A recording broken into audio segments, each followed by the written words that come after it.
seeing me. Ditto last year, how about that? I was like, I don't know if I should just ask it for it to be every May, or do I come up here every year? I don't know. But I do have full intentions again of asking you to proclaim Lyme Awareness Month for the month of May. I've reached out and communicated with Mountain FM, now again with Mags 99. They're going to do a really cool sign for me this year. So I think it's a little building, you know, and again, I've also been informed about my information table at the park, Ocean Park, so that's been good. Thank you very much for that. So yeah, I just want to know if I could have a council's support and as I continue in the education of Lyme. Absolutely. Excellent.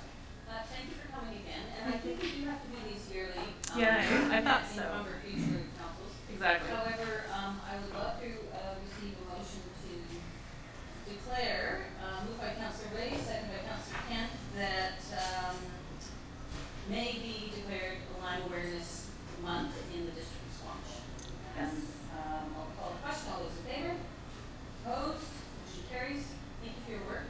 My family members are affected by this, so it's important, and there's a lot of misinformation and misunderstanding out there, so good job. Thank you. Thank you very much. Yeah, well, there was another little question. On my letter, I noticed I asked if the council would be willing to support perhaps something more visible in terms of some, I think I in the email to Sarah, some green lighting or something that. We can absolutely do that, and why don't we work with staff and we'll see what you want, what you can do, cool. and we'll figure it out. Yeah, I just saw Niagara Falls did their whole falls all green, and I was just like, it doesn't have to be them. Oh, wouldn't that be awesome? Keep dreaming. Okay, thank you very much. Have a good night, everyone. Consideration of unscheduled public attendance. This is for anyone who has an emergent matter that cannot be dealt with by the next council meeting. Don't see anybody. We have one timed item. First up is development variance permit number 132, West Student Residences.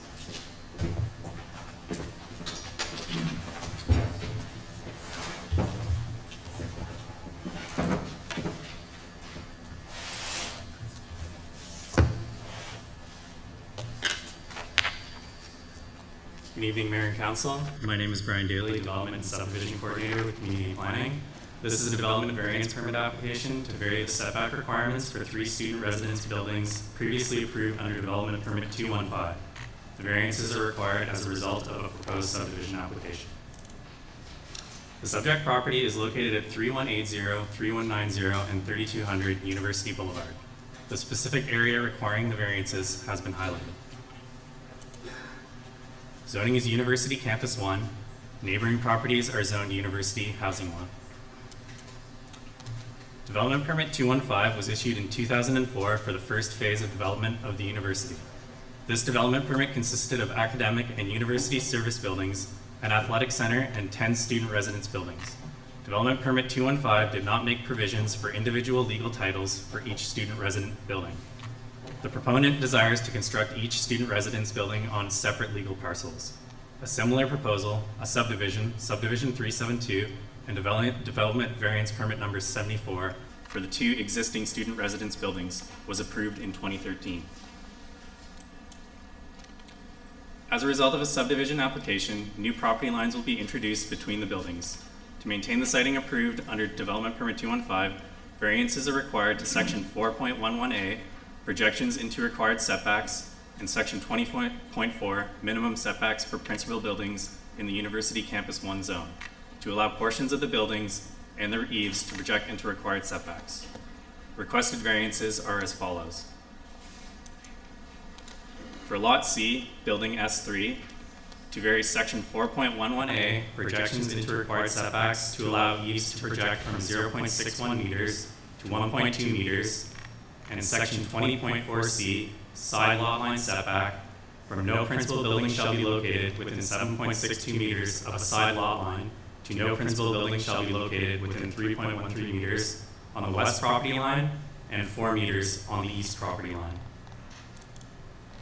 For Lot D, Building S2, to vary Section 4.11A, projections into required setbacks to allow eaves to project from 0.61 meters to 1.2 meters, and Section 20.4C, side lot line setback from no principal building shall be located within 7.62 meters of a side lot line to no principal building shall be located within 4 meters on the west property line and 3.25 meters on the east property line.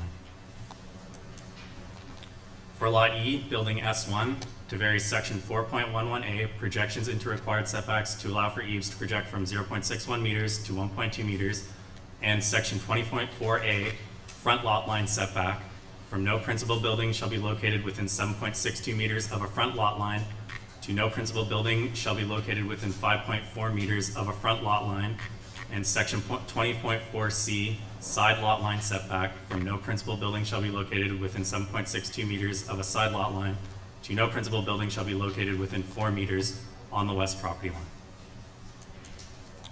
The siting of the buildings is consistent with the campus site plan approved under Development Permit 215. The requested variances are only required as a result of the proposed subdivision. The location and character of the proposed buildings was already approved under Development Permit 215. Legislated and district processes for engagement were followed for this application. Notifications were mailed and hand-delivered to properties within 100 meters.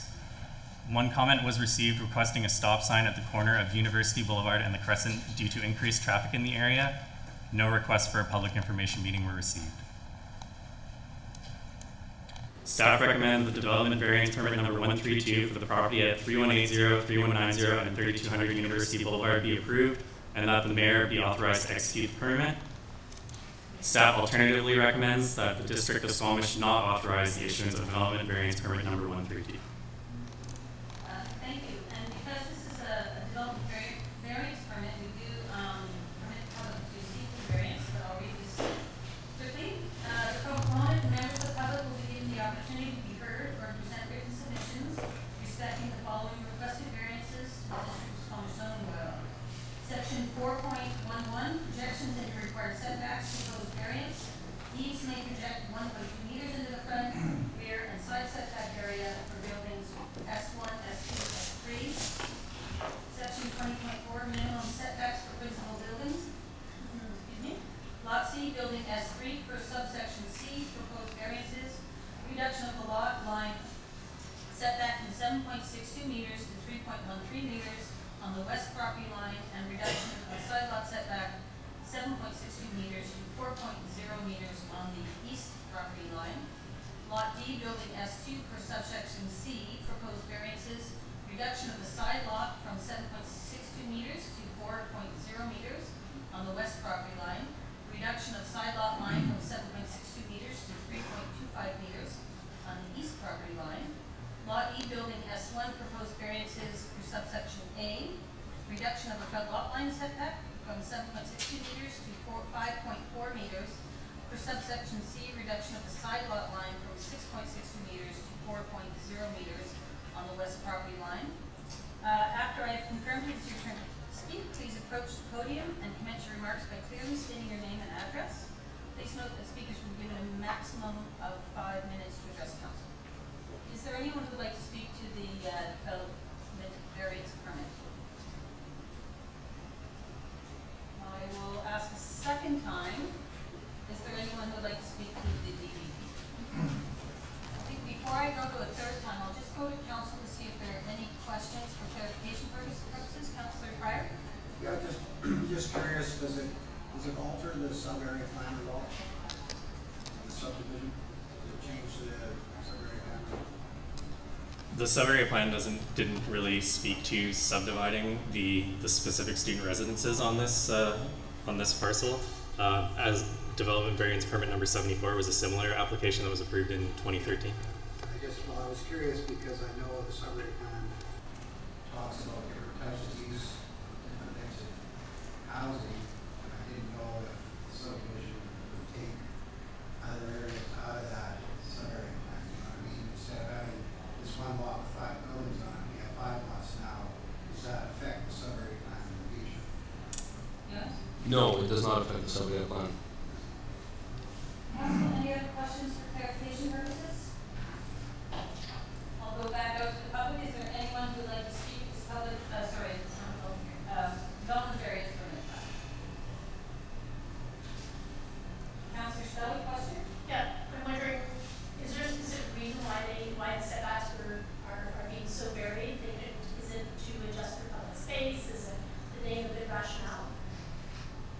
It's just due to the introduction of the property lines within the buildings. The original DP didn't account for this, so the siting is consistent, but to create these parcels, the lot lines have to go there, so they are required due to that.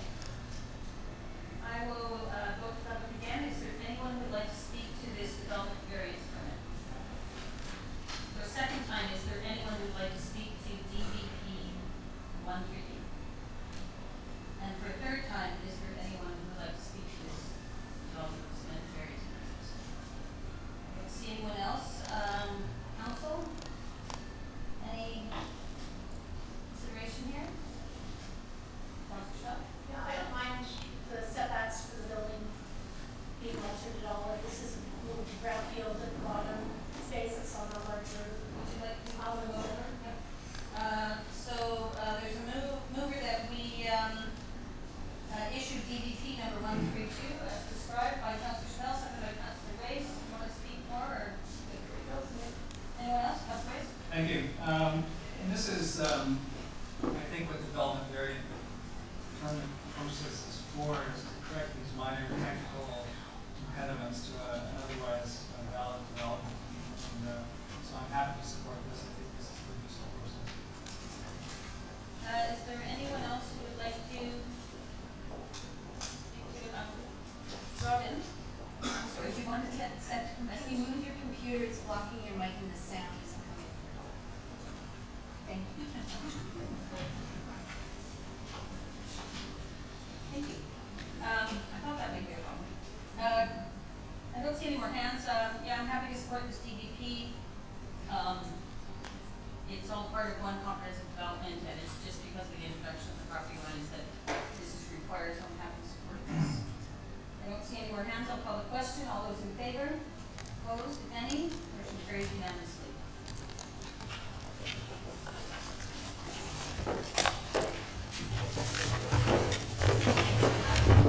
Just a 2-minute recess and move that over there, because I need to write out the set. I'm going to have to figure that out. Take a 2-minute recess.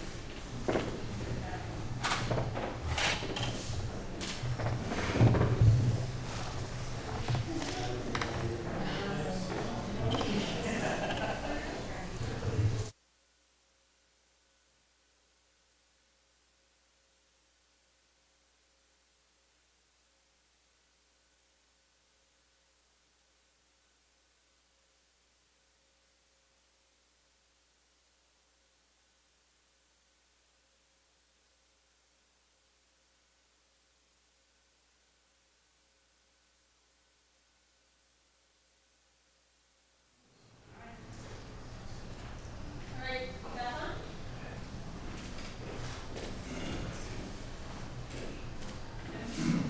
Thank you. We are now on to we're on bylaws.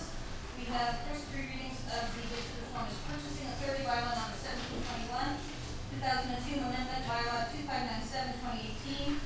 Following that, we'll have the policy piece. Thank you, Mayor Heinzman. My name is Christine Matthews. I'm the Chief Financial Officer.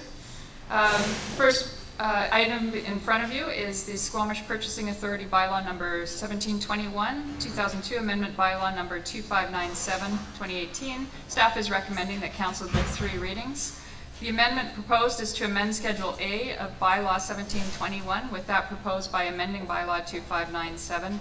The amendments include the addition of a senior director position group to the list of delegated authorities and the doubling of delegated authority amounts for each position group.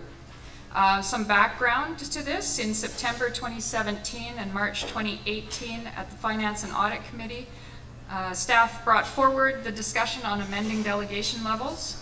There were several rationale for this, not the least of which the rising cost of construction and supply of goods and the increased activity and growth in the municipality was causing an increase in the number of awards that had to go to council. This takes time, obviously, to prepare for agendas, etc., and was creating some inefficiencies in operations. As well, it was producing undue burden on council agendas. As well, we're in the process of developing a new system for the financial management, and we are automating all of the workflows. And to work effectively, it's beneficial to not have to pull purchase orders out of stream and to send them to council.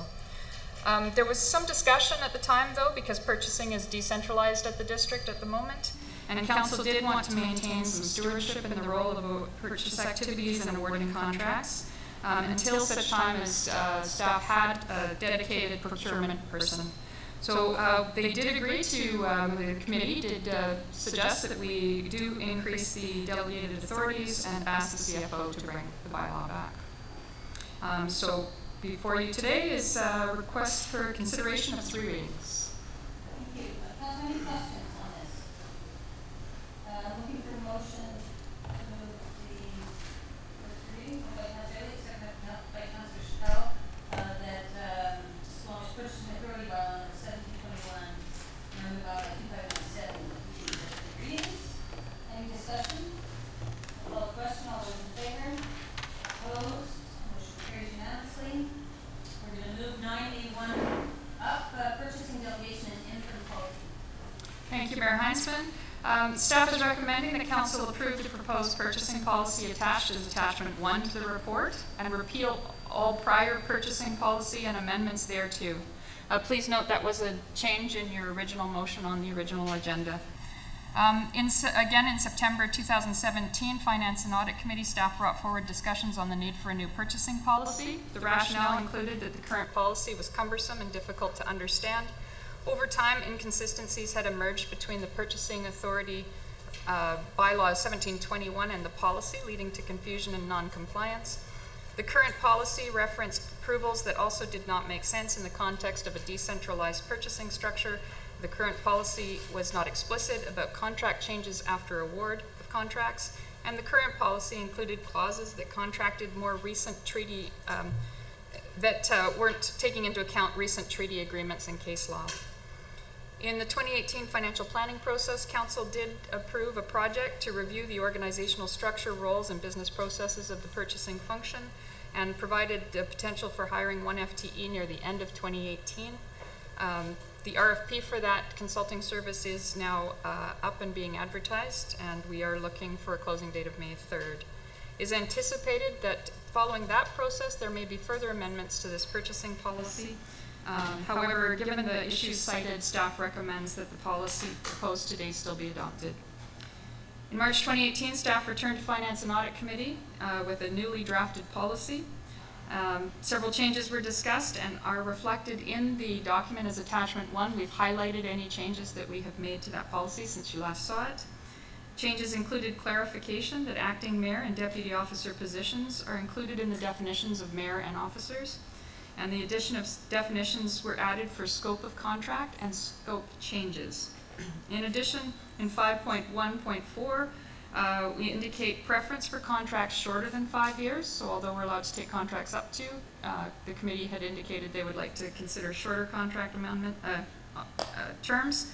And amendments to section 11 were undertaken to clarify that staff may address changes within the scope of contract, but must return to council for any scope changes, contracts exceeding budget, or delegated authority. Staff is recommending that the District of Squamish repeal the existing purchasing policy and all amendments thereto, and adopt the District of Squamish purchasing policy as presented today. Council, any questions for staff? Let's see, would anyone like to firstly put a motion to repeal the previous purchasing policy and amendments? Moved by Councilor Ham, seconded by Councilor Chappell. Call the question. All those in favor? Opposed? Motion carries. Would someone like to move adoption of the purchasing policy as presented? Moved by Councilor Elliott, seconded by Councilor Race. Call the question. All those in favor? Opposed? Motion carries. Thank you. Moving back to the agenda, we are on to 8B1, District of Squamish District Community Plan bylaw number 2500,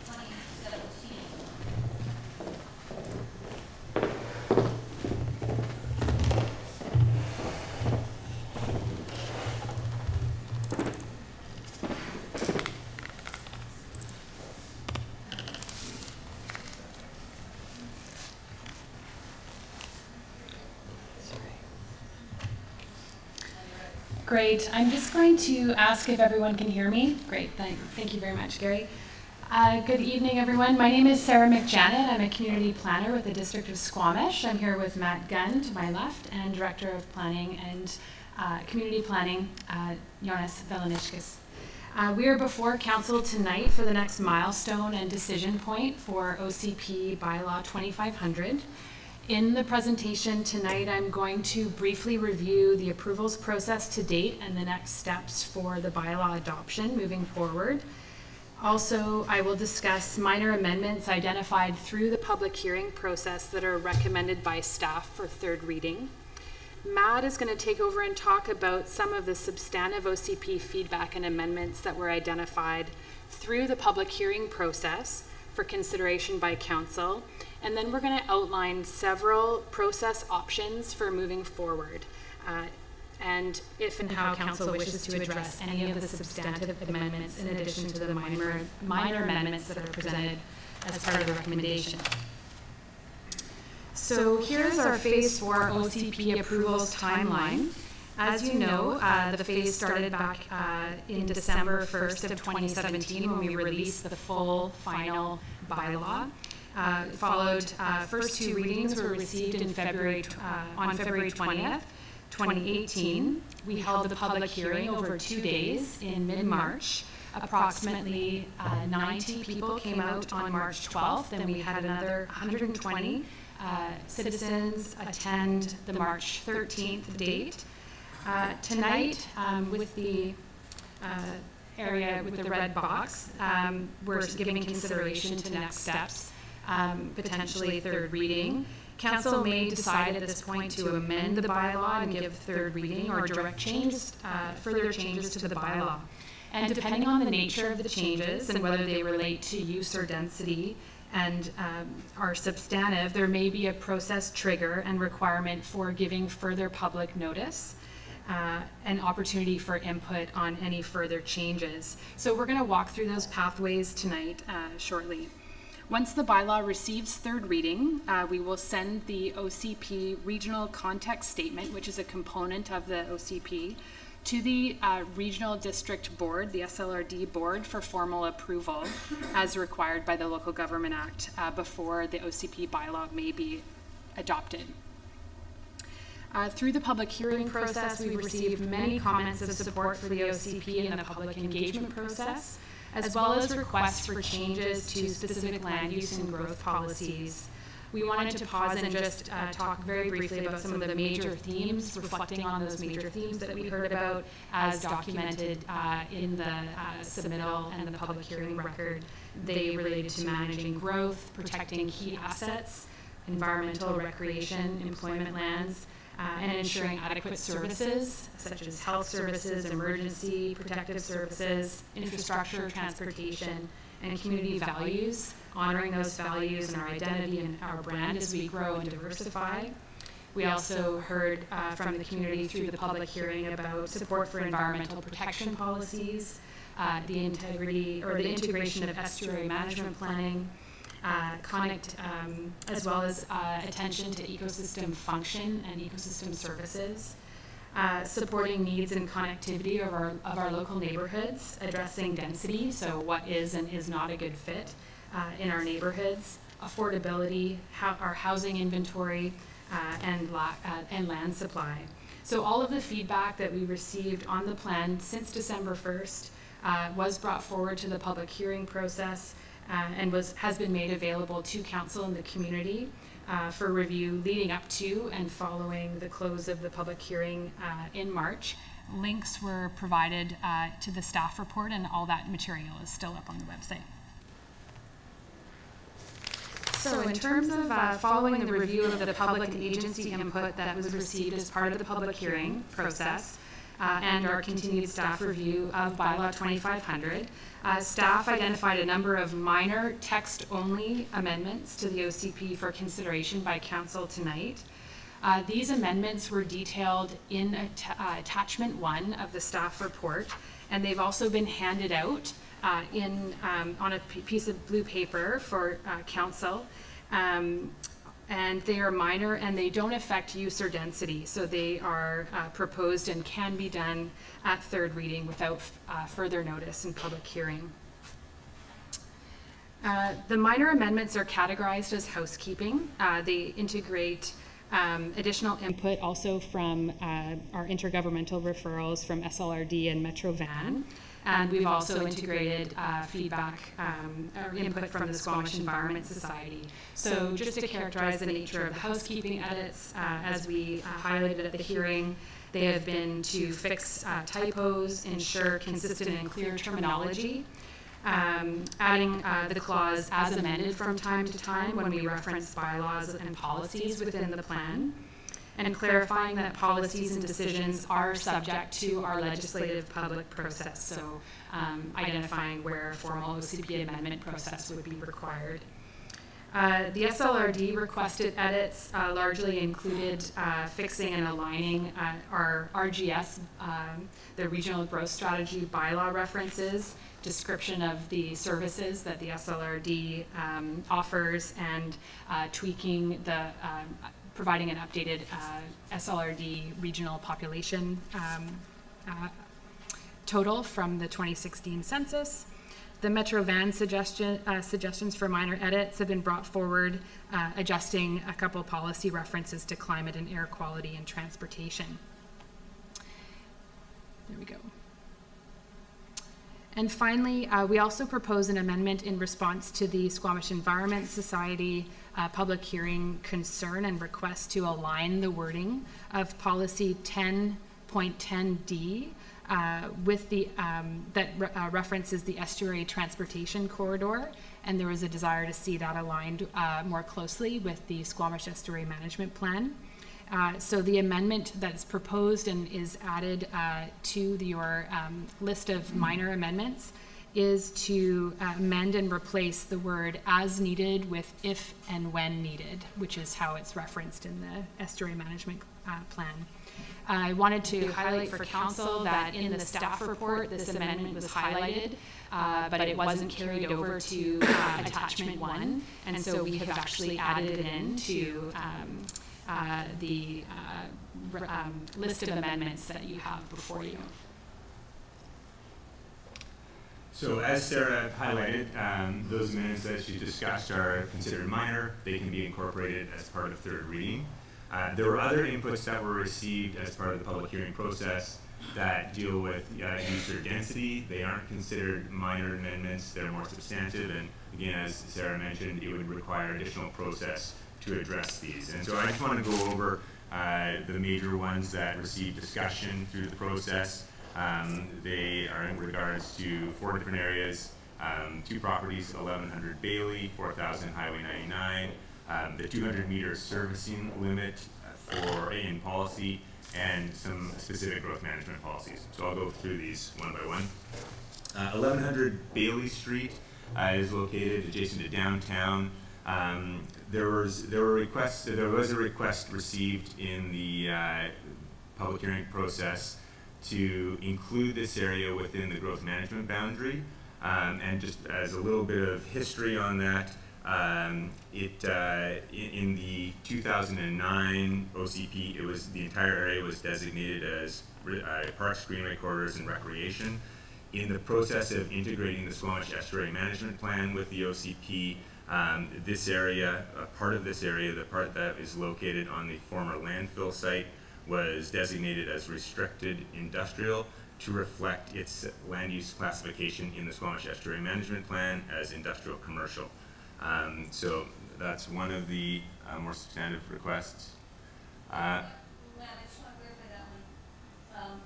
It's in the current draft as green white corridor recreation, and there's been a comment received that we consider changing it to mirror this to industrial, correct? Or is it No, the other way around? I should make that more clear. Apologies. So in the current OCP, it's designated parks, greenway corridors, and recreation. In the new OCP, it is excluded from the growth management. It is outside the growth management boundary, and I should also clarify, it is designated as both a mix of parks, greenway corridors, and recreation, and restricted industrial. And the request was to include it in the growth management boundary, and also to, I think, designate it as, no, I think it's just to include it within the growth management boundary so that there's the opportunity for it to have an application.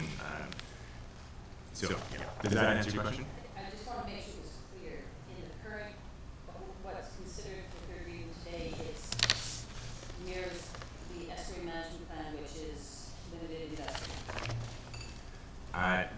In the OCP moving forward that we have proposed, the draft that is proposed, that would be considered as part of third reading, this parcel has, it's split designated. Yes. Part of it is parks, community corridors, that on the right-hand side, oh, sorry, it's apologies. The green section is ecological and conservation, apologies. And the hashed pink area is restricted industrial. And so this is what's in the proposed bylaw currently? Yes, on the right. Thank you. Yeah, the left is just a locator. The right image I just want is, to make sure that was clear. yeah, okay. But the growth management boundary, it's not included within the growth management area. It is excluded from the growth Just management want to area. make sure that was clear. Yeah, apologies for not being clear. 4,000 Highway 99, there's a request heard through the public hearing process related to this parcel. The request was to include the parcel in the growth management boundary and amend its land use designation from resource and recreation to residential neighborhood. And just to clarify, in the current third draft of the OCP, which is proposed for third reading, this parcel is excluded from the growth management boundary, is outside the growth management boundary, and it is designated resource and recreation in the current draft of the OCP. The request is to include it within the growth management boundary and to amend the land use designation to residential neighborhood. For background, the OCP treatment of this parcel is reflective of its current land use designation, which is limited use, not residential neighborhood, and zoning, which is rural residential. Other inputs included a request to remove the policy which does not support servicing above 200 meters. Developing above 200 meters will require additional infrastructure versus developing at lower elevations where new infrastructure is not needed, and that development would thus be more expensive for the district to operate, maintain, and eventually replace over time. And another group of requests was to eliminate population thresholds in the OCP. This includes eliminating the population threshold of 22,500 prior to considering development applications for future residential neighborhoods with extraordinary benefits. The request also included requests also included elimination of the population threshold of 34,000 for development on future residential neighborhood land. One last request that we want to highlight was to remove or amend the policy precursor requirements. This includes making some or all of the policy precursors discretionary prior to considering development applications for future residential neighborhood with extraordinary benefits. There was also comments regarding elimination of the policy precursors altogether. If council wishes to make substantive OCP changes, there are two main paths that can be followed. Option one is to rescind second reading, issue second reading with amendments, and hold another public hearing. This process, if we used a very accelerated timeline and were able to meet all of the fastest possible opportunities, this process could be completed by mid-July. It would require making decisions on which amendments needed to be made and getting that direction from council tonight essentially, or there is another option which Sarah will talk to. But it requires making decisions and moving very quickly. A second option is to proceed with third reading tonight, to adopt the OCP, and then after that have an amending bylaw come forward to initiate any desired substantive changes. And that amending bylaw could be initiated at the adoption of the OCP. It could even happen at the same meeting, and if we were able to move that along at each opportunity as quickly as possible, then the OCP could be adopted in early June, and the amendments, the substantive amendments that are coming forward could be adopted in mid-July. If council does wish to address requests for significant changes to OCP policies, there are strengths and weaknesses to these two different options that we've laid out. Option 1 maintains strong process integrity for the OCP development process. Compared to Option 2, Option 1 does delay the bylaw adoption by a month and represents optimistic timelines and potentially compressed opportunity to make appropriate changes. With no scheduled August council meeting, any delays would push the adoption into September. Option 2 achieves OCP bylaw adoption in early in June, and provides more time to reflect on appropriate policy changes. However, there may be negative public perception with an immediate amendment of the growth management policies following OCP adoption. So coming back to the recommendations that have been put forward tonight as part of the staff report, the staff recommendation for consideration is firstly to give third reading of the bylaw 2500 with the minor amendments that are outlined in the staff report in attachment 1 that's been reiterated in a resolution format on the paper before you, blue paper. And second, that subject to third reading, staff refer the OCP regional context statement to the SLRD immediately for consideration of acceptance. We have, you'll see in the report, outlined a number of possible alternative recommendations for council at its discretion, as Matt walked through as well. And these alternatives really depend on the nature of bylaw changes council may or may not wish to see, if any. So staff are here to provide legislative and process guidance tonight around any recommended bylaw or process guidance around the bylaw approval process, so we continue to meet our legislative requirements as we move towards OCP ultimate adoption. So that's the main staff recommendation. And then these are the 3 alternative recommendations that were also highlighted in the report. So there are the 3. The first highlighted is to give third reading of the bylaw as is without any amendments, essentially the bylaw that was presented at the public hearing.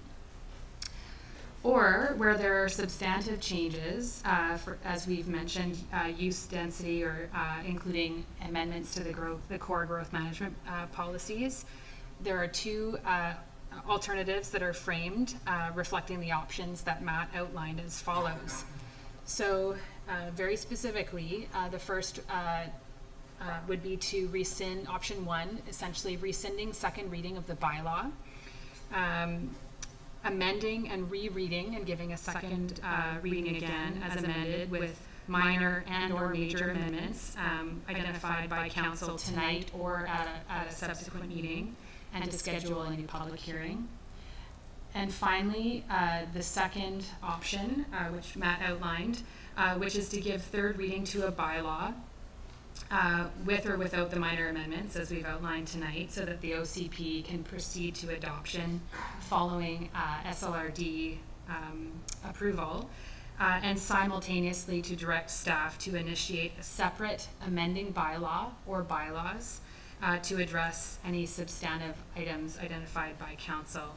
So going forward, no matter the option pursued, we're looking to work with council tonight to be very clear about any specific amendments if council wishes to see amendments to the plan. We thank you and we look forward to your questions and supporting your decision making tonight. Thank you very much. Council, any questions? Councillor Kent. A question, if we were to approve there tonight with those minor amendments and it goes to the SLRD, how much turnaround do we have with the SLRD before it comes back? Through Mayor Heinzman, the SLRD approval process should not be long. They will need to consider it at one meeting. We have had SLRD staff look at it and give commentary, and it does look like there's a high level of congruence between our OCP and the regional growth strategy. So we anticipate that at the next meeting of the SLRD, we would get our regional context statement accepted, and their meetings are May 23rd is the next one. They happen the 3rd week of each month. So we expect a fairly quick turnaround on We have on the 4th Wednesday of every month. Oh, 4th Wednesday. But it's the of every 3rd this month, so that's why we can't get it. month. Okay, it's tomorrow. Okay. It's okay. Thank you. Councillor Spell. Thank you. So the difference is June or July. If we went back, if we had any large measurements made, it would be an extra month and another public meeting to ensure we actually have public comments on, would the public comments be specifically on the changes, or would they reopen the whole OCP? Mayor, through you, the public comments would be on the proposed changes, but also because it would be a bylaw with a new second reading, the entire OCP, like the entire bylaw would be open for discussion ultimately.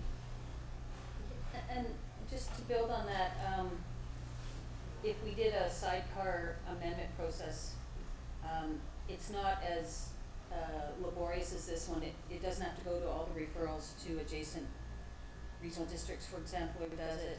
It wouldn't have to, context statement would be approved, so we wouldn't have to go to the SOE, correct? I just want to make sure. Yeah. Probably the biggest difference between the two, my impression is that the biggest difference between the two is that the RCS statement, if we went with option one, if we're assuming that there's interest in making some substantive changes, with option one, we delay getting the RCS considered by the SLRD, the Regional Context Statement considered by the Squamish Rural Regional District, and so that pushes out our timeline.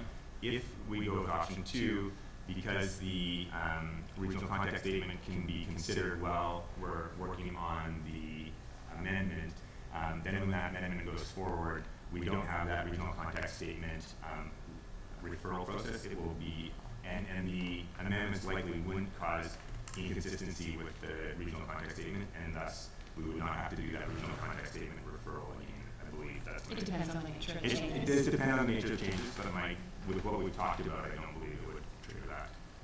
Councilor Shea, you want to follow up? Yeah, I'm wondering, the road boundary changes are substantive. They would have to be the regional, they would have to be amended with regional. It does depend on the changes to the regional, to the growth management boundary.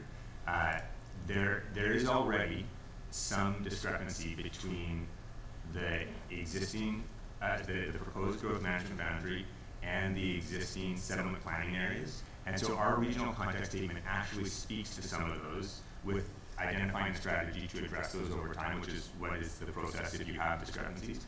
So just depending on which changes are proposed, that it may or may not be, may or may not cause a change that requires the regional context statement to be updated. And from what we're talking about here, I don't see that being a likelihood. It is possible. If there was significant change, it could happen.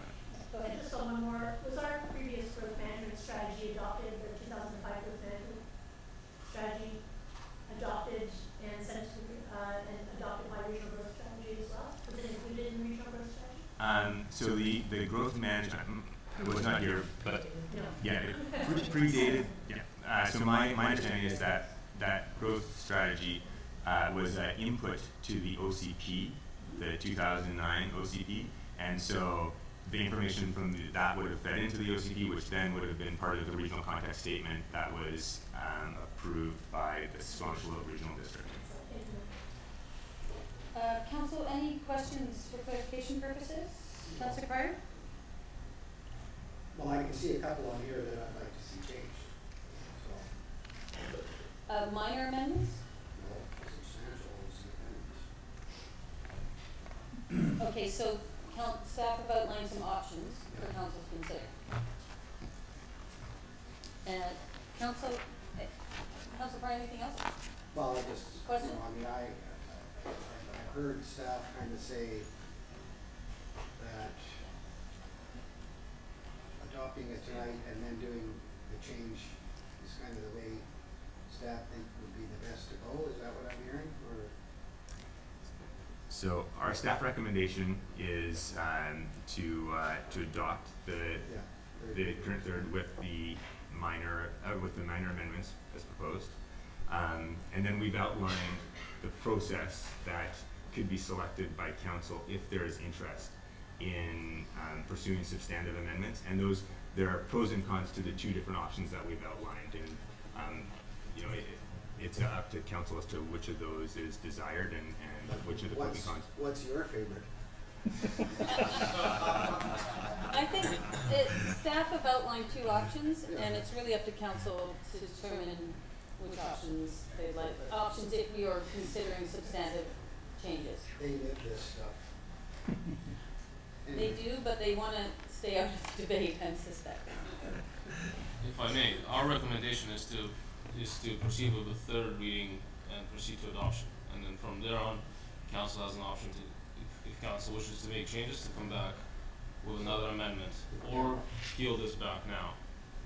I mean, I don't mind that. My only worry is we'll lose track of the substantial amendments. That's my only worry. So is there any kind of safeguard to those if we say we want a couple of those substantial amendments tonight? Is there a safeguard that we're gonna get them done? Through Mayor Heinzman. So it's a good question. If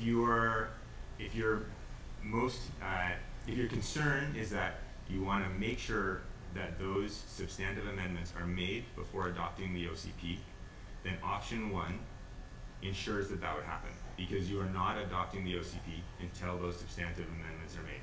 It does include the potential of, because it's a more complicated process and it opens up everything and it has to happen faster, it does have the risk of some delays, and if the delays push further out, there is more risk of the process not being completed.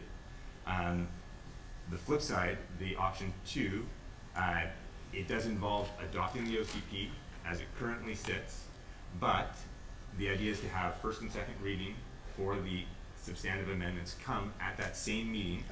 And so you will be talking about adoption of the current OCP at the exact same time as you're talking about the substantive amendments, first and second. Now, it does still involve a bit more process to get to the end, but you're talking about them at the same time adoption. That's what I like. Yeah, and so we wouldn't come forward with the adoption without that first and second at the same time. Yeah, I like that. So That's option 2, or here it's the last one on the, well, that's C. yeah, see, I like C. There's no C, Whatever. it says or, but essentially, option 2 in the report. It's option 2 in the report, yeah. Questions, Councillor Chabot? So we had the substantial. Nobody move! Amount of public feedback. And my fear is that if we adopt tonight, we are going to lose public feedback. And that I get that we've been working on this for a really long time. And I totally understand the desire to get to the finish line and now push it through. My concern is losing public feedback and trust in the public. This is a public document. Yes, we have the authority to pass it through, but the changes that were recommended by the public at our public hearings were substantive. And I feel like by just adopting it tonight, that we're going to lose this. We are not adopting it tonight, correct? No, but we're. Third reading. I just want to make sure it's clear. Yeah. Third reading is pretty much adoption. You can't make this, you can make them at the same time, but you don't allow the public to comment, and really, the whole document is public commenting document. So, I'm happy to hear other councillors' arguments against that, but the feedback from the public has to be respected, and what I heard is the growth boundary. And I have some deep concerns that I can lay over out of this context about the growth boundary in certain areas. So I'll allow the mayor to take other comments before. Yeah, looking for questions. I just want to make sure everyone's questions are answered before we move on. Yeah. I have Councillor Race next on my list. Thank you. So I'll give you my favorite way to proceed. I'm going to move third reading with the minor amendments. It's actually set out in full form on a sheet of paper, just for clarity. But it's with the minor amendments that staff outlined, and also includes on this sheet the bolded section which sets out a definition and criteria around extraordinary community benefits and clarifies that. And if it's seconded, I'll speak to that. Seconded by Councillor Elliott. Thank you. And so this is actually, I think, a very notable time in our history moving forward as a community, because adopting OCP is adopting a community vision. And as you've heard from staff, it deals with a whole variety of areas: land use, recreation, employment, cultural reconciliation, and so forth. I won't list them all. This particular draft is a result of a high level of public engagement, the highest level by far since I've been living in Squamish and serving on council. And I think that we have to commend our staff for that, Mr. Gunn and Mr. Janet particularly, and also the public, I think, who became very engaged for good reasons in this OCP process. The feedback I've had from members of the public is that they are generally very happy with this draft, and it sets out their vision for a community that's dynamic and is looking forward into the future. There have been some issues raised, of course, and we dealt with some of them tonight. And so I wanted to just highlight in the report. There's 5 of them, and I'm going to go in a different order. But one of them was, first of all, around 4,000 Highway 99, which is a small piece of land just at the northern boundary on the highway, and that was left outside of the growth management boundary. From my perspective, that is a minor anomaly. I didn't really put my mind to it, frankly, as we were going through all of our discussions at council. And there may be one other that I also just heard about just before the public hearing. But I think those are better dealt with in what the mayor referred to as the sidebar, a separate resolution. Sidecar, sorry. Separate process. We can deal with it as an amendment to try to go back to second reading at this point. Because of that, I think it would be sort of akin to throwing out the baby with the bathwater, and I don't think that's the productive way to go. But it still is, I think, for me, an outstanding issue, and we can deal with that in the future. Second one was. Second one was 1100 Bailey Street, and that is a parcel of land that has been significantly left outside of the growth management boundary, and as staff stated, there was a request to include it. And we heard from speakers at the public hearing quite extensively about how they thought this was valuable as a buffer to the estuary and didn't want to see development on it. Without going into that issue, for me, the thing that decides it is the fact that we've just completed an integrated flood hazard management plan, a 3-year process identifying flood risks and remedies on both the tidal and non-tidal waters associated with the district. And that particular area is identified as a floodway and is not for future development. So for me, that decides it is absolutely appropriate that it stay outside of the growth management boundary. And I'm not sure if anything could ever be built in that area, but that's a future decision. But for the time being, for me, it's appropriate that it is outside the boundary. The third is the question about servicing above 200 meters. We looked at that at one of our meetings at council with mapping and so forth, and it's actually a relatively small area. And when you look at which parts of it are actually buildable, it's probably even smaller again. And I think that's appropriate because it helps us focus our infrastructure, as staff stated, and we don't have to run infrastructure up to higher levels. The fourth was making policy precursors discretionary. There's a series of policies that are underway, amendments to the zoning bylaw and so forth, that will probably take, staff estimate, a year to a year and a half, maybe up to 2 years to complete. And I think that's important, and I think that is appropriate that those stay in there as having to be completed before we consider much development outside of the growth management boundary. Because I think it's important for us to get it right, and this policy helps us get it right. Most significant issue came around the growth management boundary itself, or discussions. And there's 2 aspects to it. And first of all, I think we have to stop and realize that at the moment we are in the middle of an unprecedented amount of development pressure. In my time in Squamish, which is now over 30 years, and working here over 40 years, I've never seen any kind of growth pressure and development pressure like we're seeing now. And if we're going to manage that successfully, hopefully successfully, then we need very robust tools. And staff have come up with this idea of a growth management boundary. I think it's very appropriate, and I think it's the way to do it. So there's two aspects to it. One is to eliminate the population threshold of 22,500. If any of you keep track of these things, this issue came to our council last term. It was brought by the developer, or the owner of District Lot 510, 511, 509 and 510, I beg your pardon, which had that requirement that they could not develop until the population got to that threshold. I voted in favor of removing it at that time because I thought it was unfair to target that particular property and not other properties. But now in this draft, it targets everything outside of the growth management boundary. So I think it is appropriate.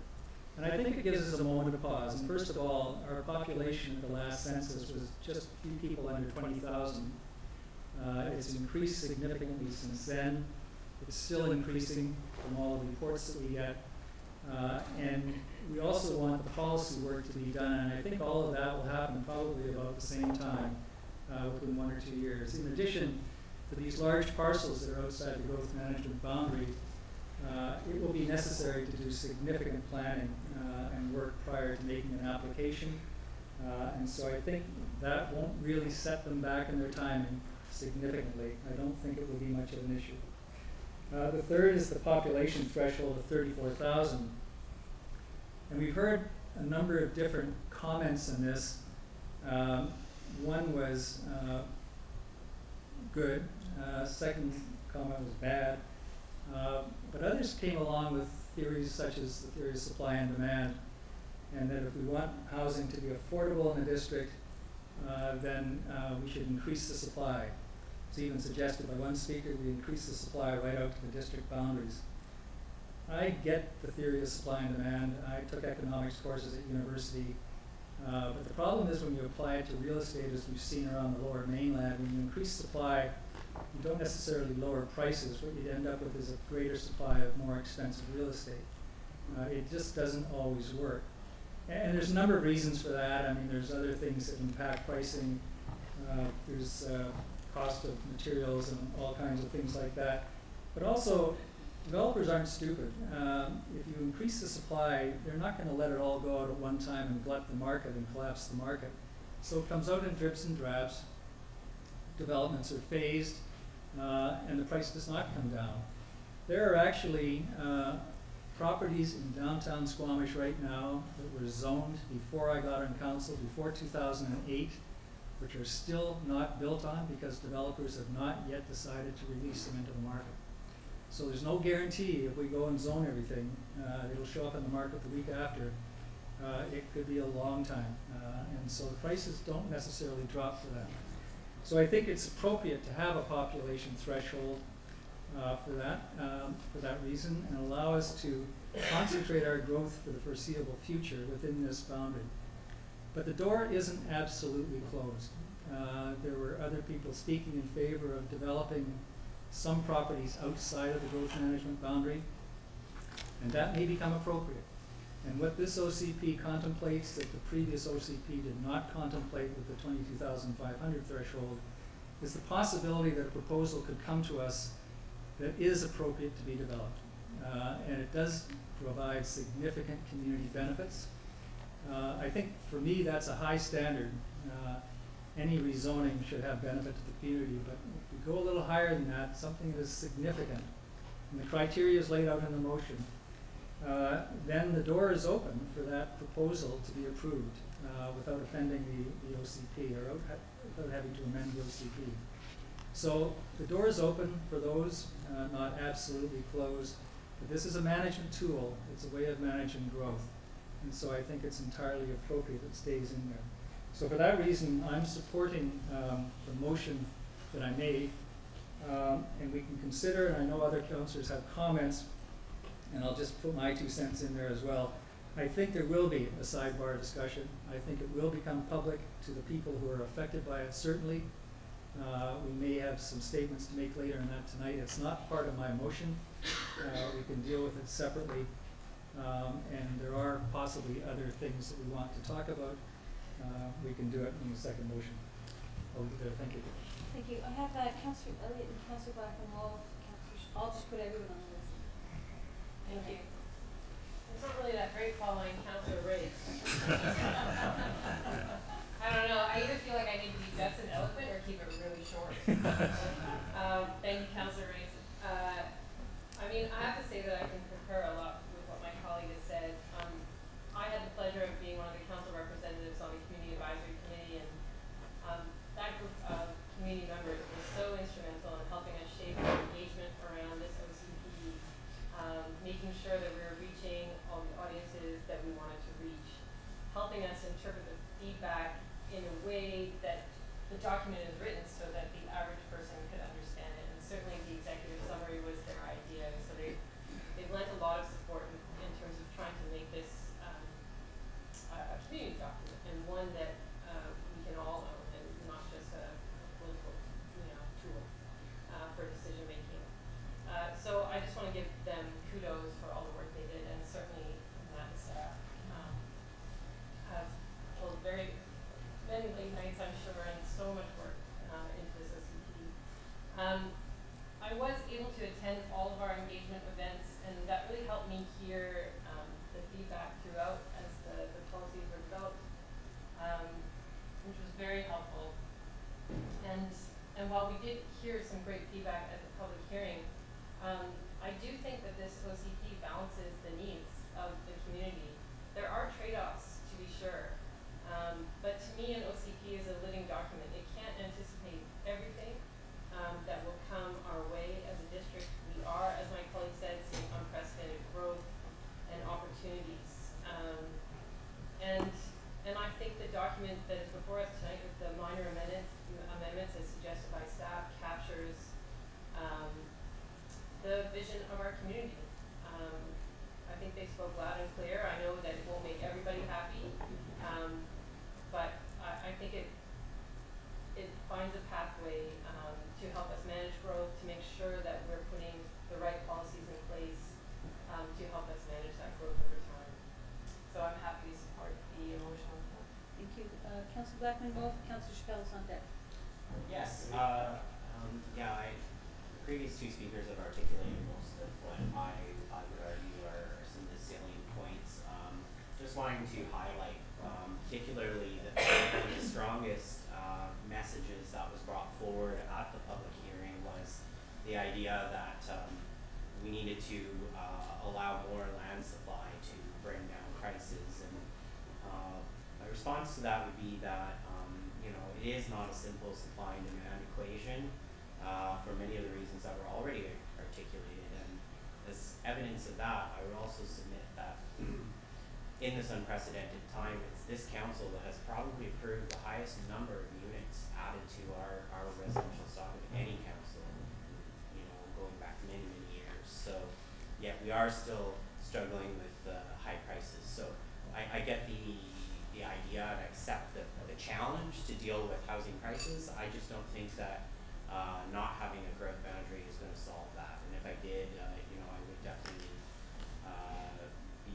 be open to that. But I think we do really, the other thing that we really value in our community is access to natural spaces. And if we allow a patchwork, willy-nilly approach to growth and development, that will severely compromise and change the character of our community. So I think staff have given us a good, robust and flexible approach that with the policy precursors as well as the extraordinary benefit, there is still an opportunity for applicants to come forward with proposals. I think the other thing that maybe hasn't been discussed too much is I really observed that I believe we are on that tipping point in terms of our transportation options in town.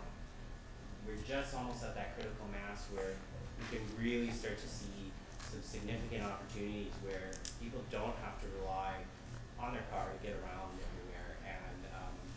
we don't deal with that now and focus in development, then, essentially what we will end up with is, places like Coquitlam and stuff, which are very far flung and grown substantially, but there's nothing in your neighborhood, and everybody still has to drive. And I would submit that actually has some very significant costs on the municipality in terms of providing for parking and commercial businesses, not to mention the environmental impact. So to me, I think this is a good way forward. It's balanced, it's reasonable, allows for growth, but it allows us to shape it in a community values-based approach. So I'll be supporting that move. Thank you. Councillor Chappelle and Councillor Kent on deck. Thank you. My fellow councillors have brought up some amazing points, and I agree with most of them. I think staff has done an amazing job at forming and shaping this OCP with an incredible amount of public input. I don't think we had as substantial and robust public engagement as I would have liked. I took place in the original, around 2000, and I ran for council in 2011 on adopting the OCP that I had engaged with. So it took a really long time to adopt that OCP because there was so much community input. And, waiting that long, we did a growth management plan. And it's not for supply and demand that I oppose the growth boundary. It's because of climate implications and building within areas that are greenway corridors and blueways, and building in areas that are floodways and hazardways. And we use infrastructure and water and sewer as an excuse not to build on bench lands. And we've decided to call these lands the Chima lands and attached a name to them, which has made us incredibly biased. And so one person, whether they be the owner or not, I look at those lands not as the Chima lands or somebody's name on those lands. I look at those lands as gravel benches that should have been built on, and we're actually in our growth strategy management plan in 2005 was recommended that these areas satisfy the criteria for desired urban growth locations, as the current capacity of the OCP is insufficient to accommodate the projected population growth. And we've, a moment of pause that Councillor Ray spoke about, we haven't paused. We've pretty much rezoned every piece of land, and we've taken employment land out of our OCP. And now by directing our density and our growth into the lower areas, we are now forcing ourselves to rezone employment land and making people commute. So none of these strategies really work for a climate smart community. And it may be smart growth boundaries, but I'm talking about building on gravel benches and not building in sensitive habitat. And we've already entertained greenway rezonings and the sale of the DCR lands downtown. We are having unprecedented growth in sensitive habitat areas because of our growth boundaries. So it's not about supply and demand. It's not about whether I'm taking an economic course or not. And I know well that we have not done enough economic balancing or planning to understand the true cost of our infrastructure in areas up top that have infrastructure in them. We have full infrastructure on our bench lands, and we do not have infrastructure in our green areas, and yet we're considering building in our green areas. So for that reason, I'd like to, I don't mind giving third reading and doing aligned looking at the growth boundary. I would like to have that public input. That is the public input that we receive. And if we go to third reading and just adopt without actually respecting the public input that has been given to us, I feel like we're ignoring the community. We had an enormous public meeting, and that was the number one thing that people spoke about. So I feel like we do need one more public meeting, and I don't think it's a lot to ask after years of going through this document and taking in public input, and one more public meeting to discuss growth boundaries and to really understand, because I am open to changing that opinion, but none of the arguments about saying it's about supply and demand, but really saying that it's about offending the OCP.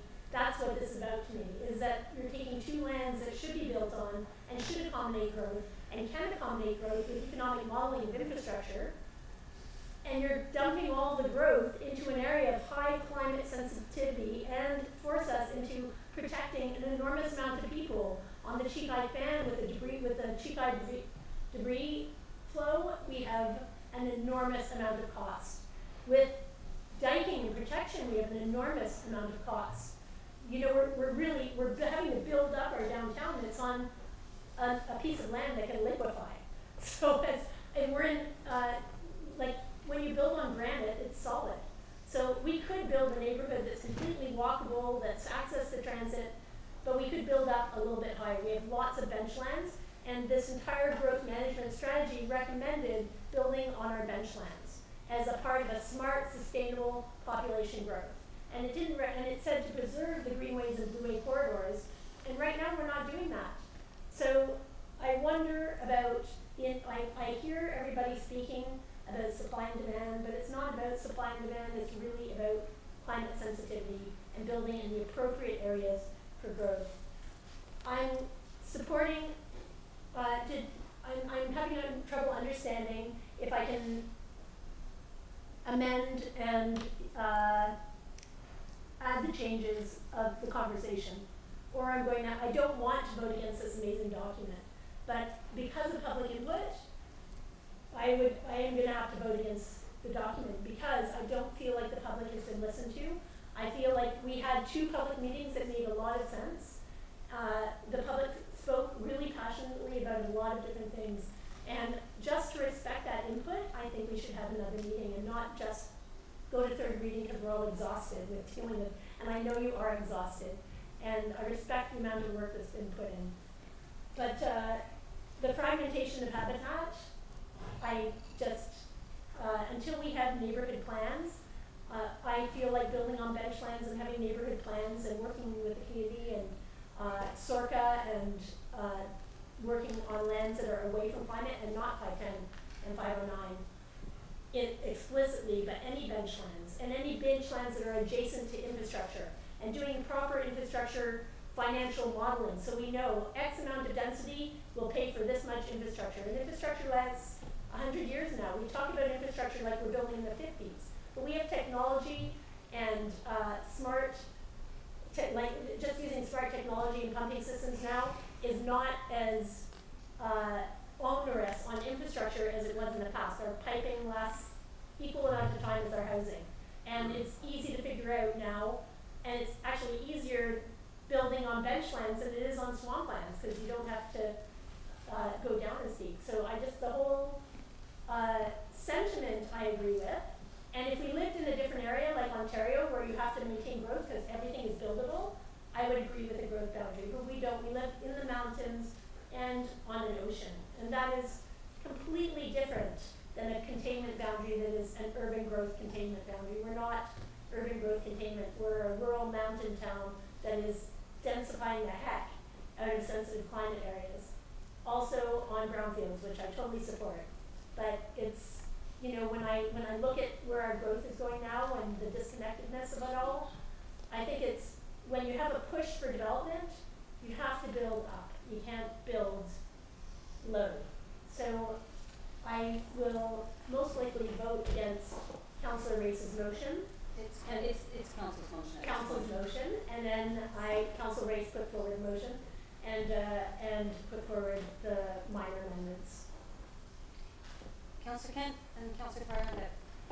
Well, doesn't move a lot to be said. I'm angry at Councillor Race, headed to Mary to take all the words out of my mouth, even with only ditto. I support the motion. Councillor Farr. Thank you. Boy, where do I begin? Can you bring up the precursors just for the heck of it?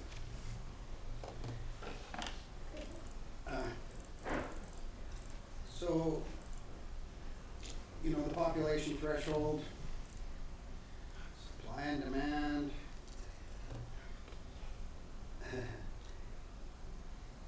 One thing I liked what Susan said there was the employment lands. One thing about having that boundary and not allowing us to spread out a little bit, we are building on our employment lands.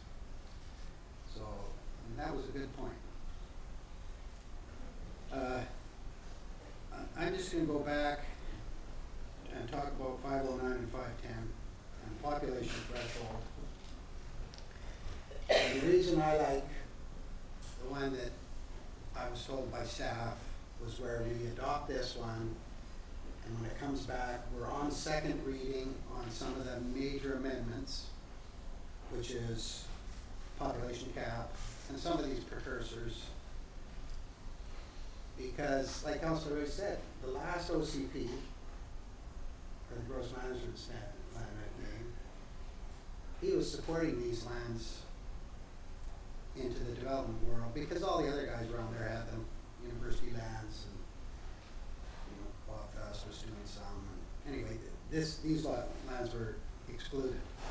But I fought really hard because in our growth strategy it said, don't go into those lands. And I thought, we just spent $100,000 on a growth strategy. They tell us not to go into these lands until we have a population of 22,000. So I fought really hard, managed to bring a few over, and we decided not to go into those lands. And since then, with big building booms come on, and you talk about supply and demand. Well, there's two schools of thought. Obviously, sometimes it's supply and demand is you build more, it gets cheaper. It's true. It does get cheaper, and there's different. You get more single family. So anyway, then we get into this, and council has discussed this a few times, obviously, and you can see how easy it is being a councillor. But then we have our public open houses, 2 nights of public open houses, and this is where we're supposed to listen to the people. And I got to say, and I'm sure nobody was paid to go there and say anything, but 5, 9, and 5, 10 were the number one talked about parcels of land in the whole OCP. As far as I'm concerned, they took over the OCP. I mean, it was nice to get our habitat protected, it was nice to get safe routes to school, it was nice to get all those things that are in our OCP, that I really think that's where I give a bravo to our staff. All those nice little details that are going to run our town and help turn it into something fabulous. But as far as I was concerned, those 2 public meetings, the vast majority of the people coming out were saying, we would like to be able to utilize these lands, whether it be for trails or let the guy develop them. And I heard that loud and clear. I mean, I don't know if you guys were there or not, but to me that was loud and clear. And that's the people speaking. So I'm happily supporting 3rd reading. I think the vast majority of this document is fabulous and it's perfect. Staff even brought the recommendation for a potential substantial amendment, and they brought this forward because what they heard at that public meeting. And so it says right in there, eliminate phosphorus threshold, because that's what was said. So I don't want to drop this and leave it for a future council. I want to put this to rest with this council. We have been dealing with the OCP for 4 years. Us. We've been talking about it. We've been helping staff, listening to staff. It's us. And to listen to a public meeting where you have 50% of the speakers come out supporting something happening in these lands, for us to say, no, well, we'll go with what we got here. If they want to change it, there's an opportunity for them to change it with the next council. And I say, nope, put her to rest. We will change it. We will take this stuff out. We will discuss these precursors to what is and what isn't. And so when the next council comes along, it's done. Let's not say to them, okay, you guys, have fun with 510 and 509. And that to me doesn't make sense. It was loud and clear in those meetings. Really was loud and clear. So I asked my council to consider not passing the buck on to the next group, and let's just do the right thing and give her a 3rd reading. You guys bring a 2nd reading on some of these changes at the same time. It'll all be done by November, and I can say my farewells to Councilor Blackman Moore. Yes, I was indeed there for both of those public hearing meetings. I was also there though for a lot of the OCP community engagement meetings. In particular, I remember the kickoff meeting at the railway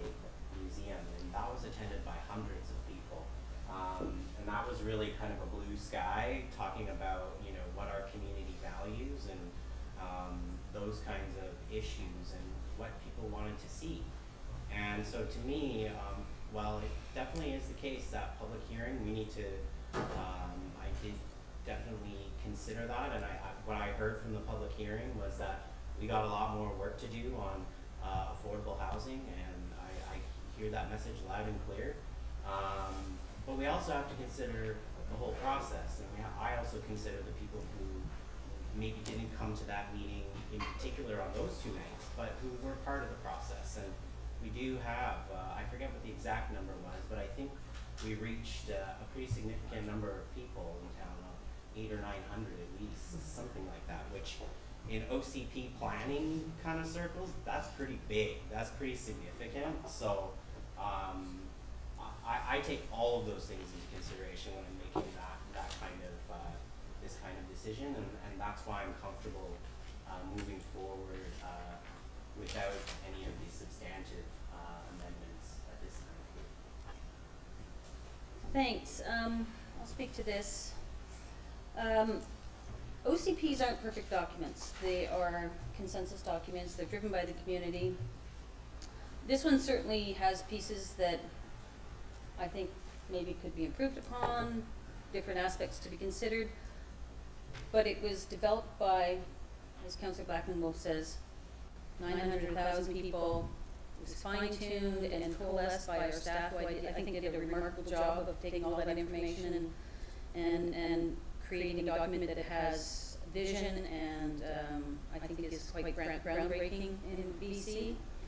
I am going to support third reading, but I am open to some sort of sidecar amendment on maybe 1 or 2 pieces within the more major amendment considerations. Not saying I actually support them, but I am open to considering a sidecar on that. One of the reasons why I think it's important for us to approve third reading is there are flood management policies in there. There are DP guidelines, our current DP guidelines. We saw a couple come in just 2 weeks ago. Our current DP guidelines are subpar and out of date.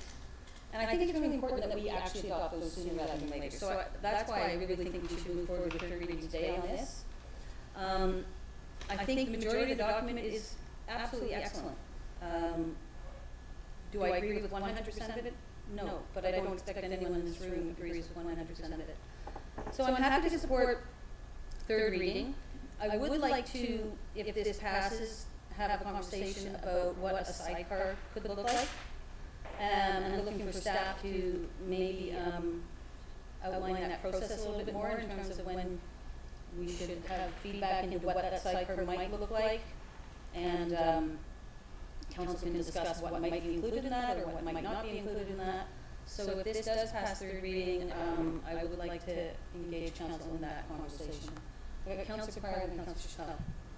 Well, you know, just to that, I mean, I would rather we do the discussion about the sidecar prior to voting for third reading, because, you know, I really do want to have this put to rest in some form to allow, you know, some movement up there. I mean, you know, when was the road management plan done? 2009?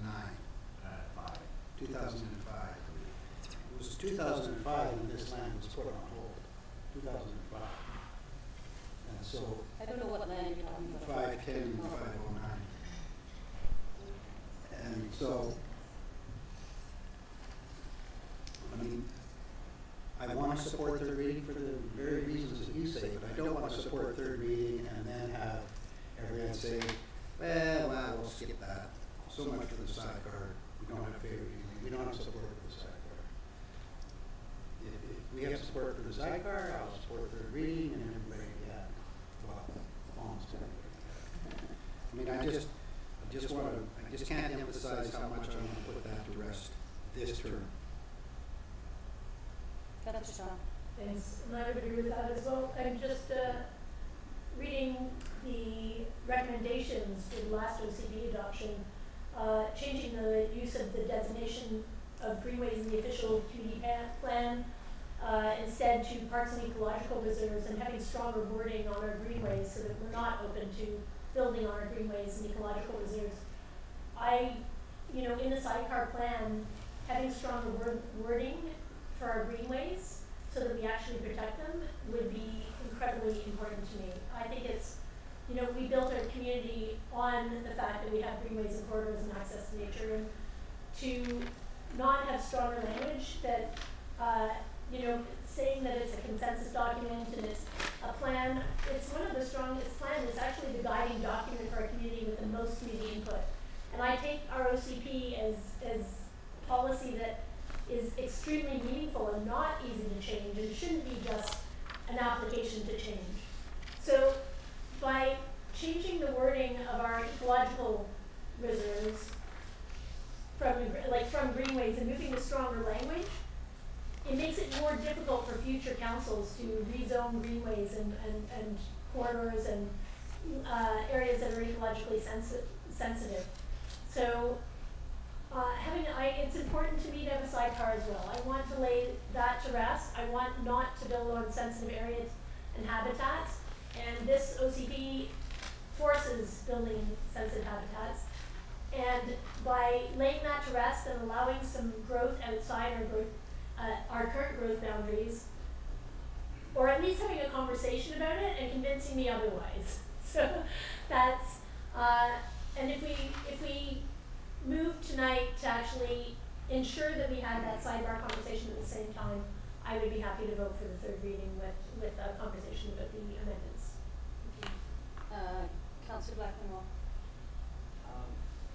My concern is that I think we're running up against some timeline issues, and what I mean by that is if we start parceling out pieces of this to go on, I think we're going to run up against that sort of summer doldrums kind of timeline.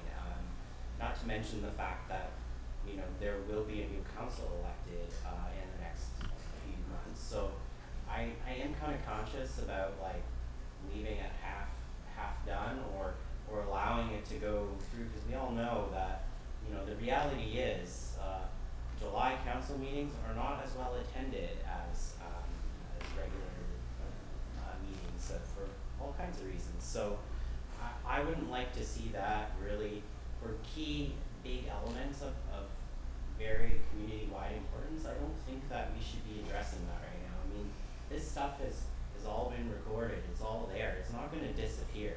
And I can guarantee you that this will probably feature very prominently in the public discourse going over the next year. So I think that, we have gone through a very extensive process, and I think we just need to have the courage to kind of wrap it up, put a bow on it, and, go with what we have, because as was mentioned before, I think in the past in Squamish, we've let those timelines eclipse into infinity. And meanwhile, the problem with that is that we get a bunch of new development applications, and we can only apply the things that we've already passed. So if we haven't passed this OCP, all of the new development that's coming in the next 6 months, it's under the old one, and I don't want to see us delay that. So I really think that at this point in time, and I really think we should go forward with third reading and the minor amendments as suggested by staff. Thank you. Councillor Cryer. Yeah, thanks. And Jason's actually, absolutely right. We've all gone through this. We're the experienced council on the OCP.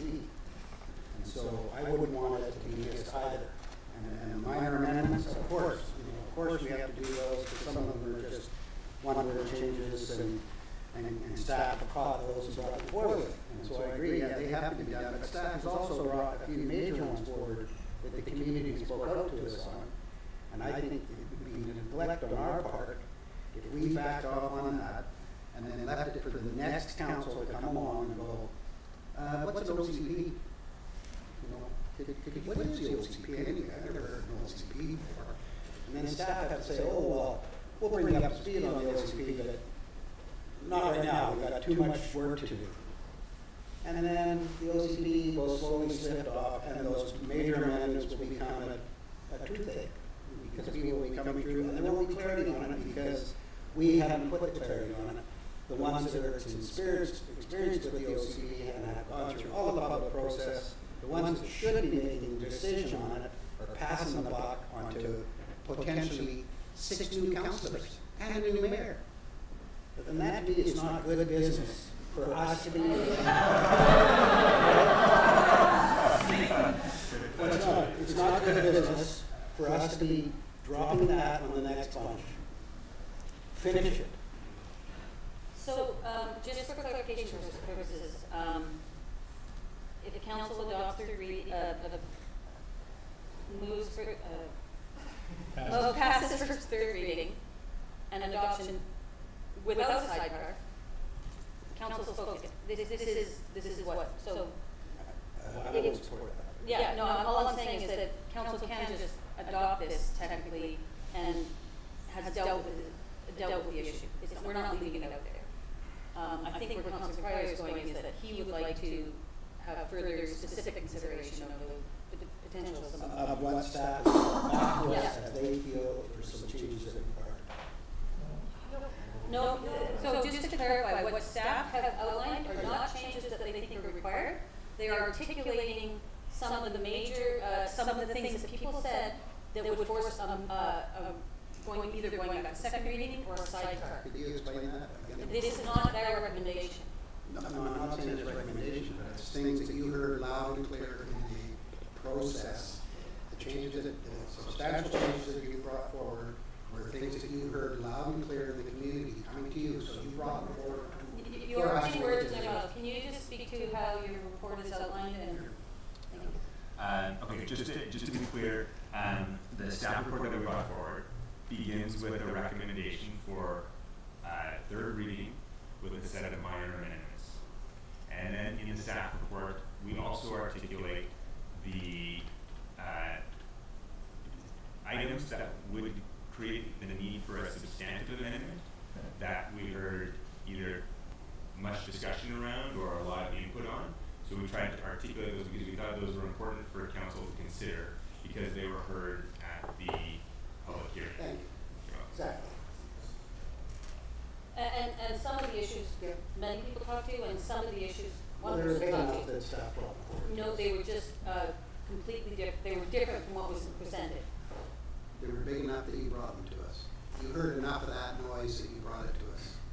Some of them are because there was quite a bit of discussion. There are a few that didn't have a lot of people speaking to, Yeah, precursors and things like that. but they generated discussion from council, and so we brought those forward as well. Exactly. Councilor Schwab. Thank you. They would be in an amendment or a recommendation if they weren't, and, avoiding the words public feedback was very artful. That was great. But that was public feedback. And whether you think it's appropriate or not, whether you believe in it or not, that public feedback is necessary to actually take into consideration.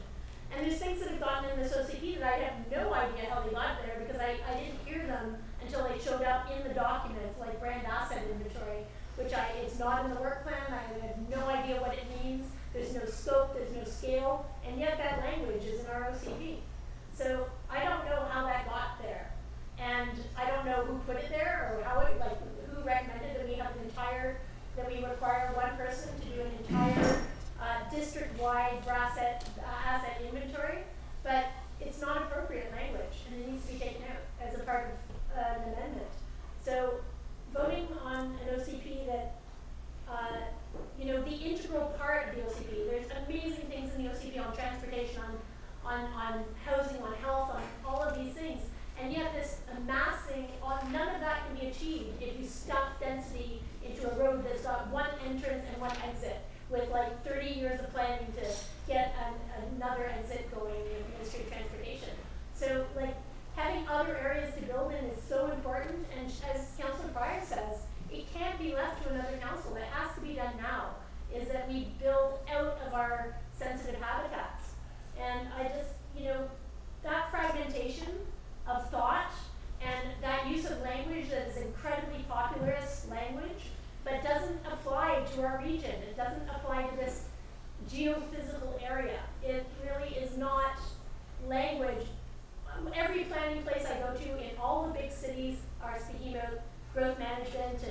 sprawling neighborhoods, and I totally agree with all of that language.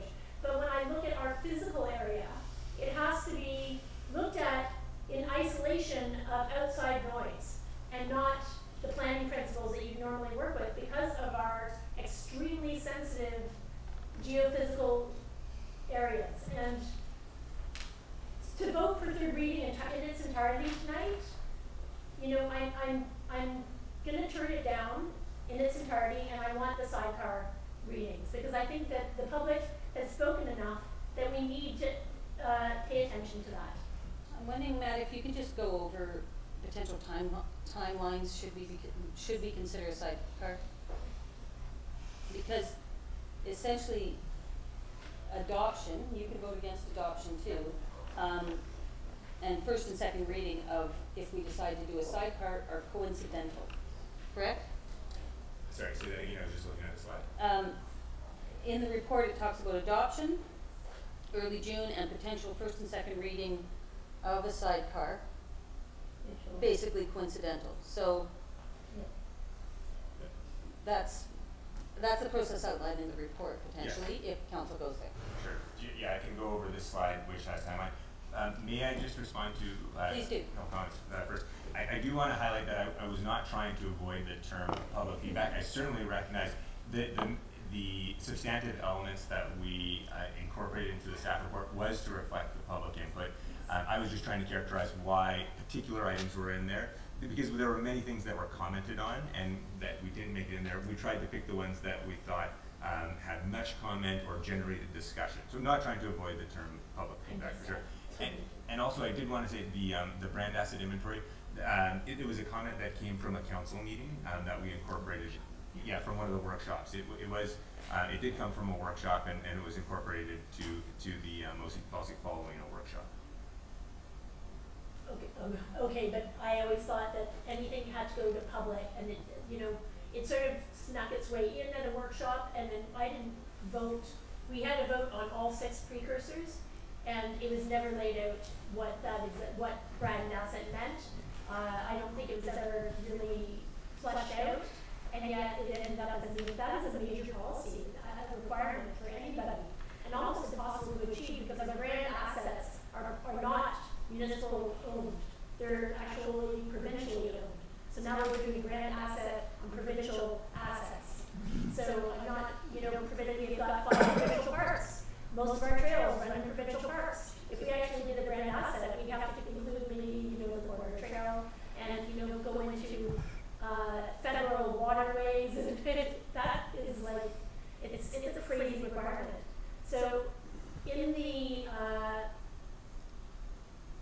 bringing it back, I respect Councillor Blackwell's comments about July and June, and that it's going to come back in June anyways. So you know, if we did the amendments and had it back in June, that would be exactly the same timeline, basically. And if it's 2 months or 1 month, and the people that are engaged will give their comments, I'm sure, well before that. It's about, you know, creating the public process is not the same as leaving it until July and asking people their opinions. If there are amendments, we can get them to the public well in advance of the summer. I think that's respectful to do. I completely agree with those comments. I don't think we have to leave it in the middle of the summer and then show up at the council meeting and say, hey, these are our amendments. I think that there's these amendments, as Councillor Pryor has been saying, have been on the table for a long time and in the public for a long time. And to have a little bit more public feedback and allow council to think about the fact that the feedback is given for a reason, I think it's a respectful thing to do. I'm going to ask council to wrap up comments, because I think we're talking in circles a bit now. Councillor Blackmore. Yeah, I mean, my evaluation of all of the substantive OCP amendments, they're specifically all different riffs off the same theme, which is, do you support a growth boundary? Yes or no? And I don't support, you know, kicking the ball down the road. I don't know if we're going to have a very big change in terms of consensus on council on this. So I just don't see the merits of moving this all forward, because A, B, C, D is a very particular property, but I mean, again, that's a rezoning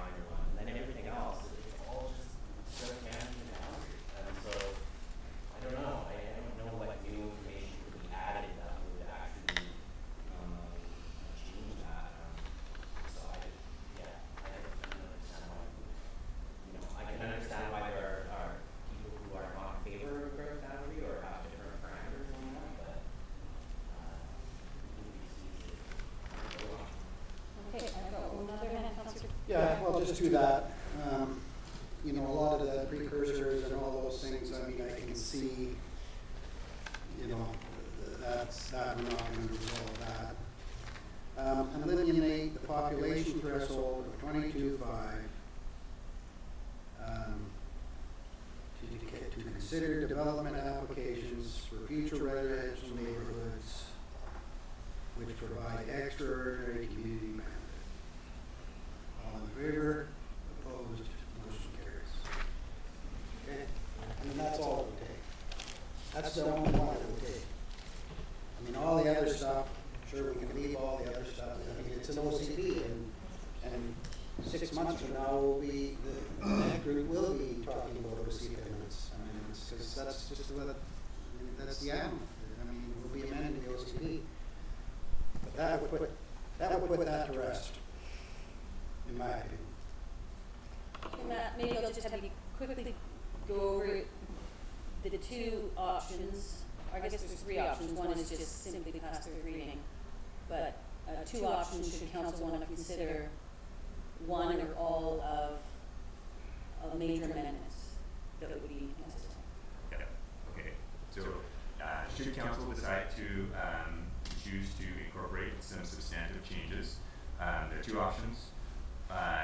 One is tonight, you could rescind the second reading, specifically identify which major amendments you would like to have made, and direct us to bring back the bylaw for a second reading. So that, we would have that direction tonight. So give it second reading, direct us to do specific amendments, and set the public hearing date. We've identified a public hearing date that could be made, so we could tonight say, these are the changes to be made, public hearing on May 8th. May 8th, we would have the public hearing, and then in mid-May, we could give it third reading. It would then have to go to the Squamish Little Regional District. The regional context statement would go to the Squamish Little Regional District, and the meeting we could hit would be June 27th. And then that would allow us to do adoption in mid-July. Now, the one thing with this option is that everything has to happen in a very tight timeline, including sorting out everything for the public hearing tonight. We would want to have all the language clarified tonight as to what is going to the public hearing. So that's So one we of the, would have to reread second reading tonight. we would do second reading With tonight. those exact changes. Yeah. Okay, the other option. Oh, yeah, sorry, and I should highlight, we have also identified that we do have enough flexibility to bring it back on the 24th. If we had a contingency, if we couldn't sort out things tonight, we could come back next week. Actually, we have 1 week where we come back on the 24th and still hit the public hearing with our notification requirements on May 8th. So we have a little bit of flexibility built in. Was there another question? I'm sorry. Maybe just outline. Yeah, option two. The other option is to provide the current OCP as drafted with third reading tonight. The RCS, the context statement, would go to the SLRD, and on May 23rd they would consider it.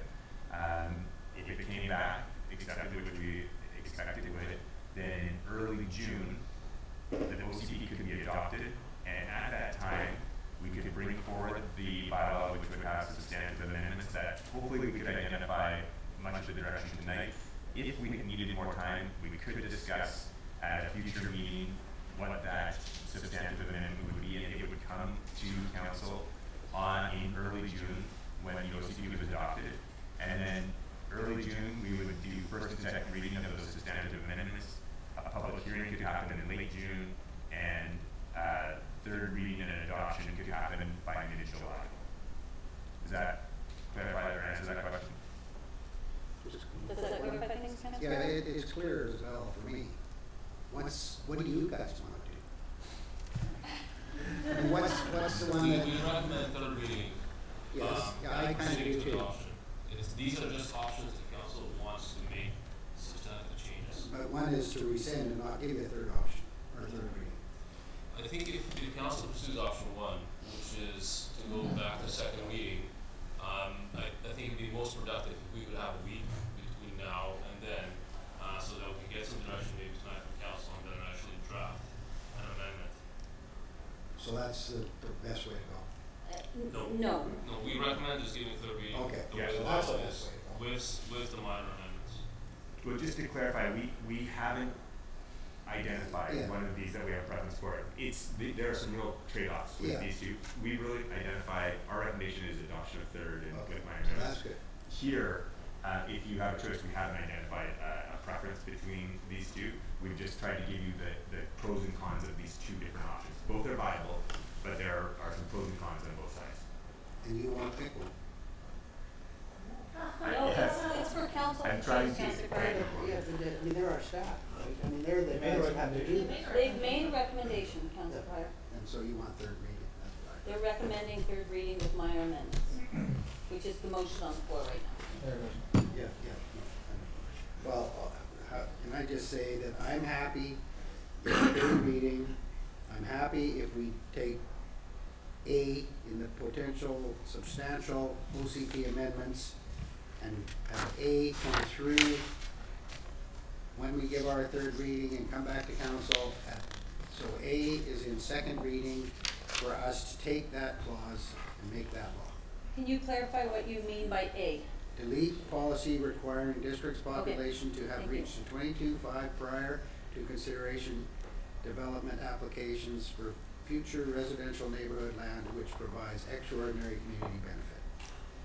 Okay, so if the land is gonna give us an extraordinary community benefit, the population cap of 22.5 is not there. Councillor Elliott. So, the motion on the floor is third reading with minor amendments. That's kind of what I think we should be voting on. We've had lots of debate. If other councils want to put forward another motion around future amendments, I'm not sure why we're muddying the waters with the motion that's on the floor. We have a procedural bylaw, we all spoke to it. So I'm confused why we keep going back to these. These aren't related to the motion. There was a question put forward by the two councillors that the bearing on how they might vote third reading has a bearing whether or not there's discussion, debate, and perhaps consideration of some sort of sidecar. And so I wanted to allow that conversation to happen. Councillors know the tools at hand to move something forward if they so choose. But I wanted to allow that space for council to explore the thought of the sidecar while the motion is on the floor, because it has a bearing on council's decision whether or not they consider third reading or not. Councillor Shaw, please. So option two, I'd like a friendly amendment from the mover to move to option two, to adopt an amendment, which brings us to the exact same sort of timeline, and is not, it's got strengths and the risks are very few, because if you look at the risks, perception of immediately amended, and you're doing that next week anyways, so, it's, it's just sort of, but it's, a friendly amendment so that you get consensus. The idea of consensus for an OCP is incredibly important, and you're going to lose consensus because you don't want to discuss amendments at the point. I don't agree on that. It's not a friendly amendment. You have to put it on the floor. What's the amendment? The amendment is that we move to option two, that we adopt an amendment. So, I'm just trying to articulate, that's a completely new motion. So you're saying that the amendment is that, upon third reading, a sidecar amendment be considered as well. I'm just trying to, because your wording would not be not be an amendment at all, would it? No, that sidecar be added to the third reading. Saying what? That give third reading by no, because yours are minor amendments. Direct statute and shape work on amending bylaws or bylaw 500. May I suggest, council has a choice to vote against adoption whenever it comes back. You can choose, council can choose to vote for or against third reading. I'm going to suggest we vote on what's on the floor.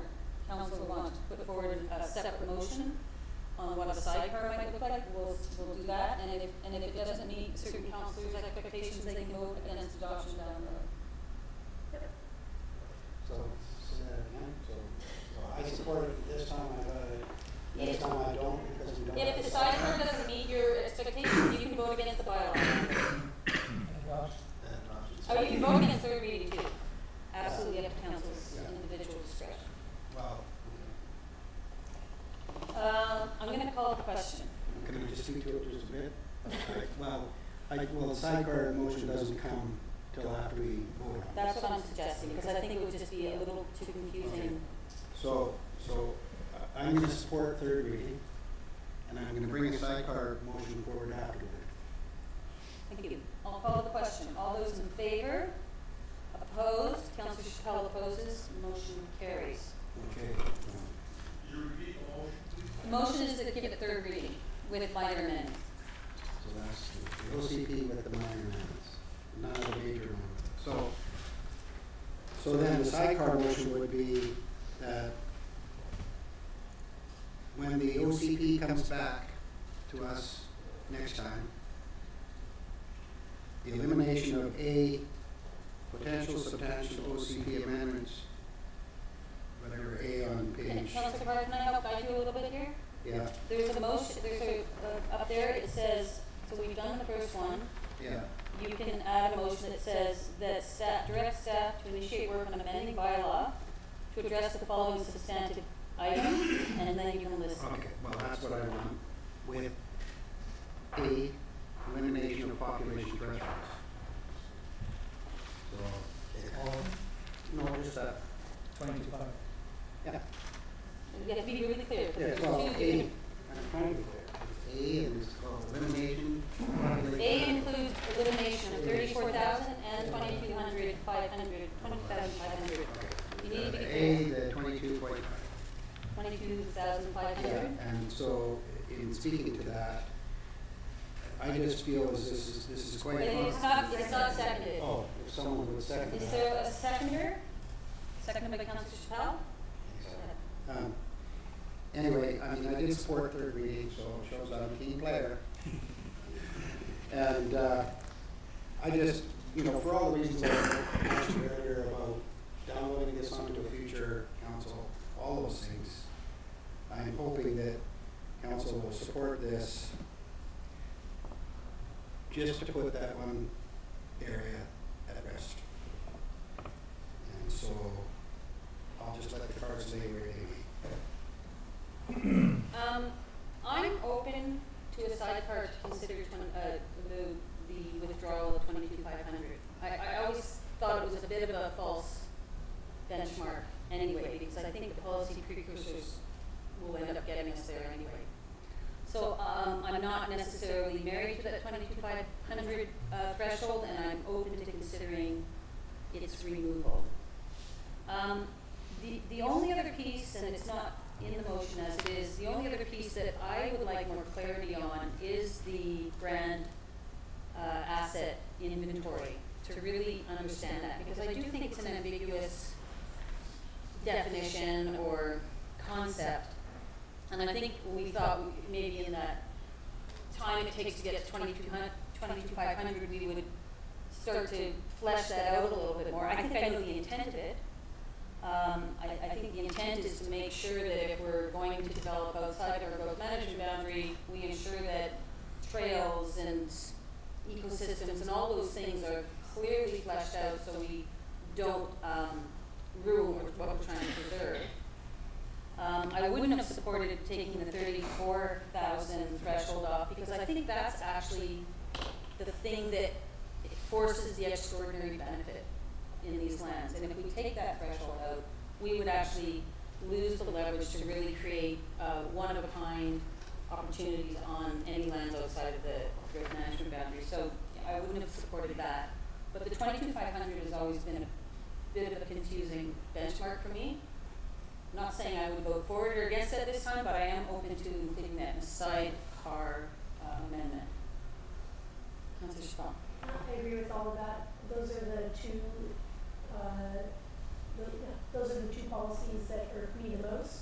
And I guess I'm the outlier and the not team player.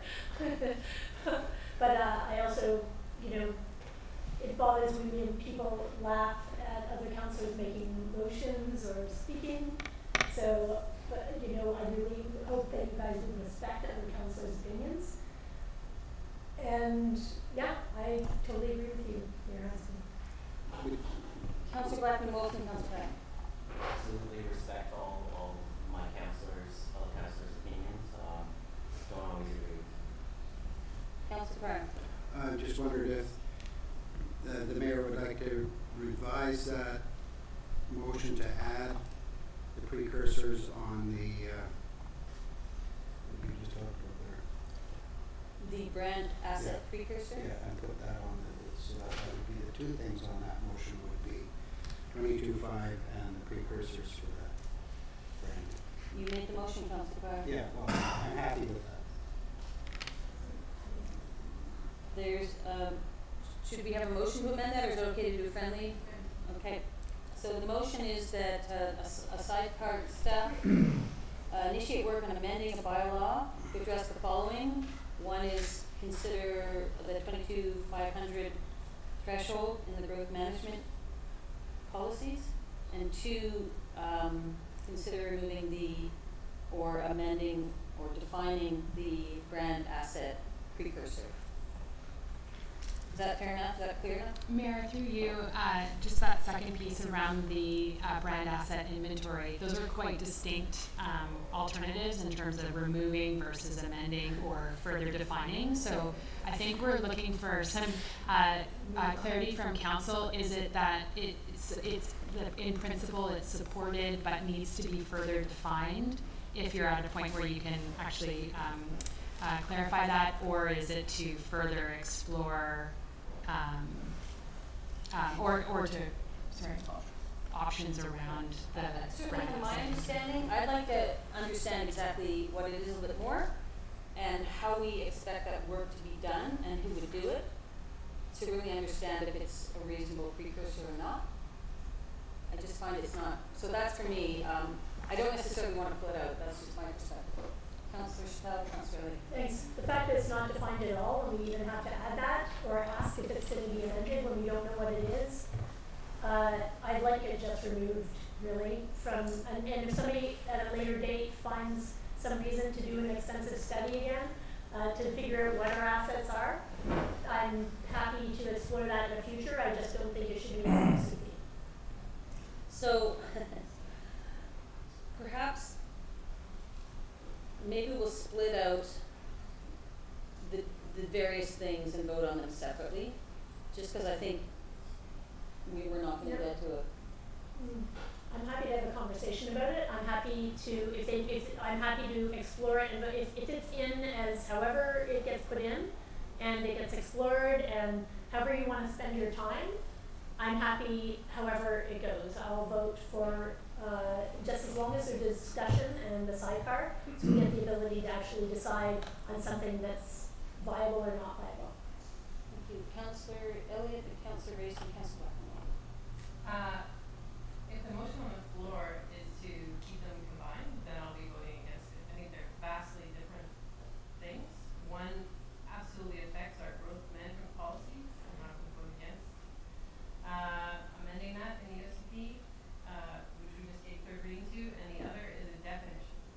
And that policy precursor has been sitting in the document since December. I've received good feedback in the community about that because we put so much work into our brand. People do feel that they can situate their business here because Squamish is Squamish as it is today. It has a certain reputation. But it's different than amending a population threshold. So I wouldn't support the motion as it stands with both of them sitting there. We can sever them out. Councillor Race. Thank you.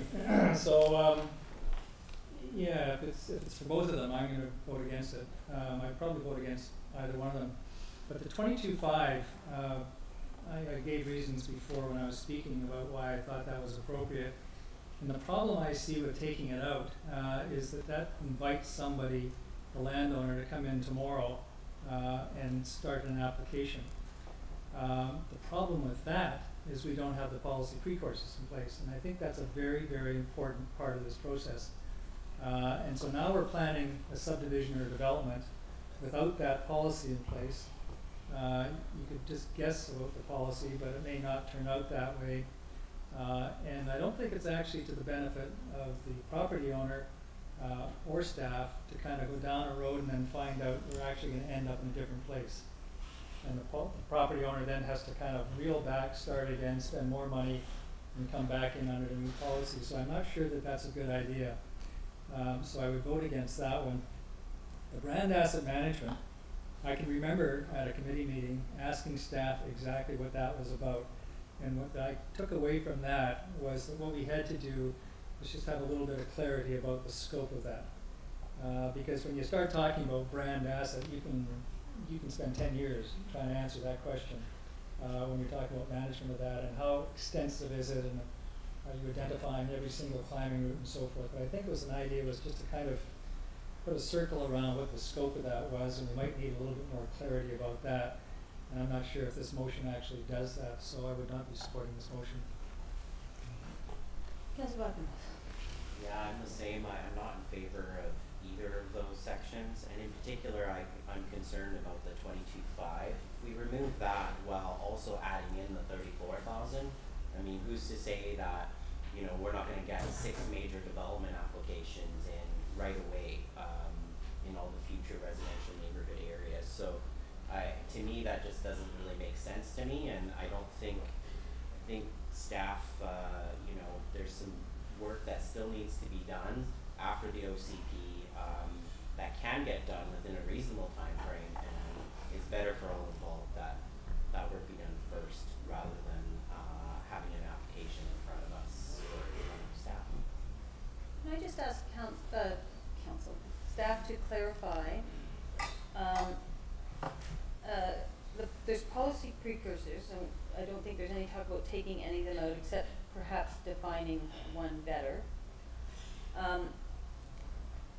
Just sort of alluding to what Councillor Backman-Wolf said about we could have a whole bunch of applications in tomorrow. If the policies hadn't been done, we still wouldn't be considering developments until the policies are done, correct? Mayor, through you, that's correct. As the policy in the OCP at third reading currently states, those policy precursors need to be completed prior to considering future development on those future residential neighborhood lands under an extraordinary benefit scenario. And can you just outline one more thing? I still got Councillor Chappelle. With regard to extraordinary community benefit, I just want to make sure everyone's clear that is that a process in and of itself? So landowner A comes and says, I'm outside the growth management boundary, however, I am going to provide extraordinary community benefit so that you can just simply open the door to considering my application. So they would prove that first, or is it part of simply an application?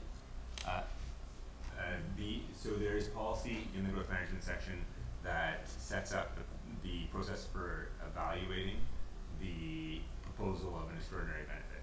If an application comes forward in a future residential neighborhood outside the growth management boundary, the policy states that the first piece of the consideration process is council considering whether that extraordinary benefit is indeed an extraordinary benefit, and if it is determined to be an extraordinary benefit, the application proceeds from that consideration of the application. It doesn't determine an outcome, it just allows the application to proceed. Councillor Chappelle and Councillor Clark. Thanks. You know, I appreciate most of the precursors, you know, the development of infrastructure below a certain amount, the fire planning. There's a lot of really great things in the precursors, but having arbitrary precursors like brand asset, and it's not that a whole bunch of people did amazing work on brand. I totally appreciate that was done, and we have a really nice logo, and we are a really amazing brand. But you know what? People in the 1970s came here because of our brand, and we didn't need an entire policy piece to understand that this place is spectacular and extraordinary. But having arbitrary and poorly worded policy that actually has no policy behind it, like a brand asset is necessary to be completed. And really, I came here to climb, I came here to mountain bike, I came here to practice all those brands. I didn't need somebody to tell me that that was an extraordinary benefit. And I'm sure everybody in this room has felt the exact same way. And by somebody doing an asset inventory, it changes nothing. It doesn't change our asset, and understanding our assets, we protect it by showing up for our OCP meetings and saying what we want, and respecting public language in documents. So adding language like that that's prohibitive to people coming in and developing what could be extraordinary benefits, the infrastructure pieces are separate from that. It's that one piece that has no real meaning to it. And we've done brand asset management through having a brand and signage and pointing people towards our assets, and it's caused insane growth here.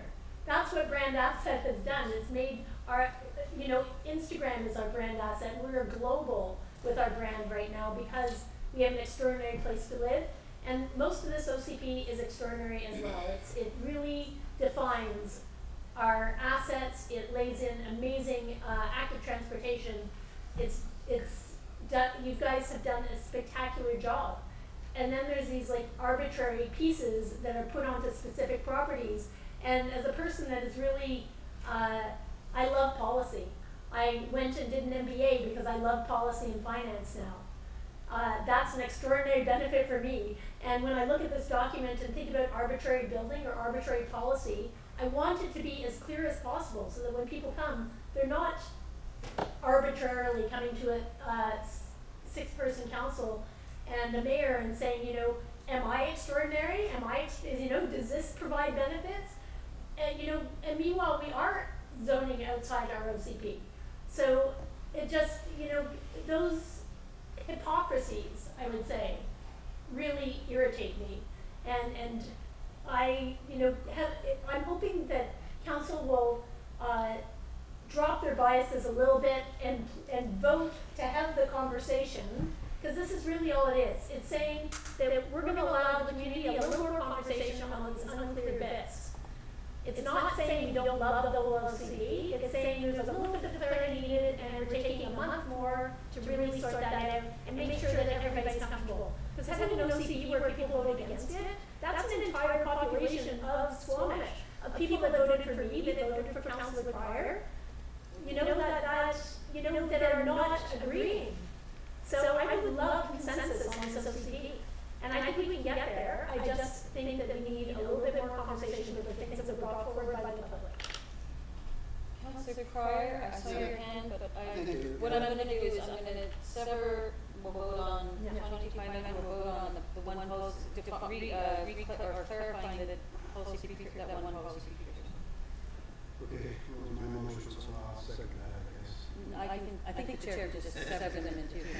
Anyway, to Councilor Race's point, I think that was great, what staff just said about extraordinary benefits, so that means that there won't be a rush of people coming in to develop, unless there's an extraordinary benefit as a community, like, oh yeah, we're gonna bring in a huge tech center, we wanna put right on top of this money, $2,400. That'd be extraordinary. I'd love it if that came in. I mean, if extraordinary things are coming in, welcome them.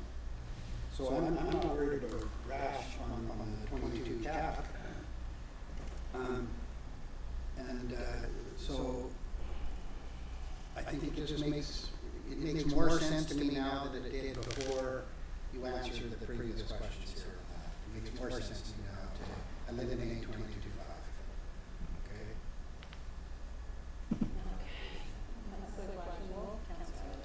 Point of clarification from staff. My understanding of the growth management boundary is that it only applies to residential neighborhoods. It does not apply necessarily to other uses. Is that correct?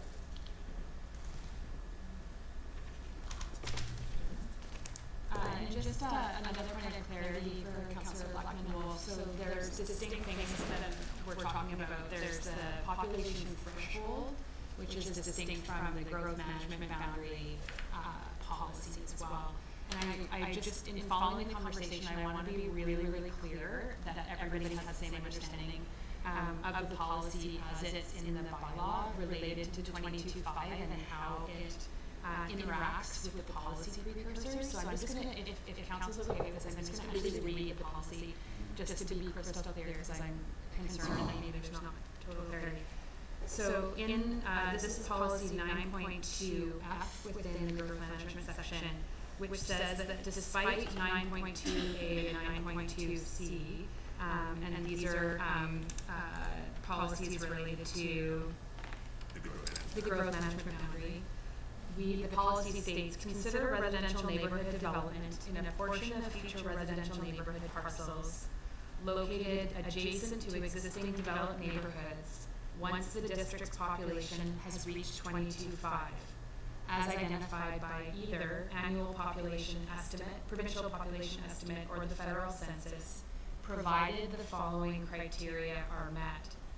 1, the development proposal provides extraordinary community benefits, and 2, council has adopted the policies that address all items identified in 22H, and that's the whole suite of policy precursors. So for Councillor Pryor, I just wanted to make sure that linkage was still understood. So with the motion to eliminate the 22.5, that influences, so as Councillor Race identified, a policy, an application could be made, but that those policy precursors we're going to have to sort out because they're still linked to that 22.5. So an application may be made, but until the precursors are looked after, it's just a paper sitting on your desk, right? All I'm saying is, it at least puts the ball in the court for 5.9 and 5.10 to start something. It's only really 5.9 and 5.10 who have been held up since 2005 or 2009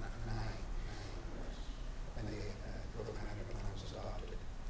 So that's what I'm just trying to kick the ball over the fence, get that process started, and then the next council can deal with all precursors and all that stuff they can deal with, and we'll just kick the ball along a little farther.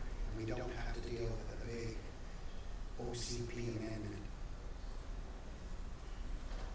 Really? Did you? Yep. So I know, just for a point of clarity, I know you seven motions. Which one are we dealing with first? I don't know which one we're commenting on. You can comment on both, and we'll do the 22,500 first. Okay, so on the 22,500, I would vote against this sidecar amendment. I think that our community was pretty clear throughout the whole process that they wanted us to manage growth. As they recognize that the community is going to get bigger, they want us to preserve that small town feel and manage that growth wisely. I think when I think about eliminating that,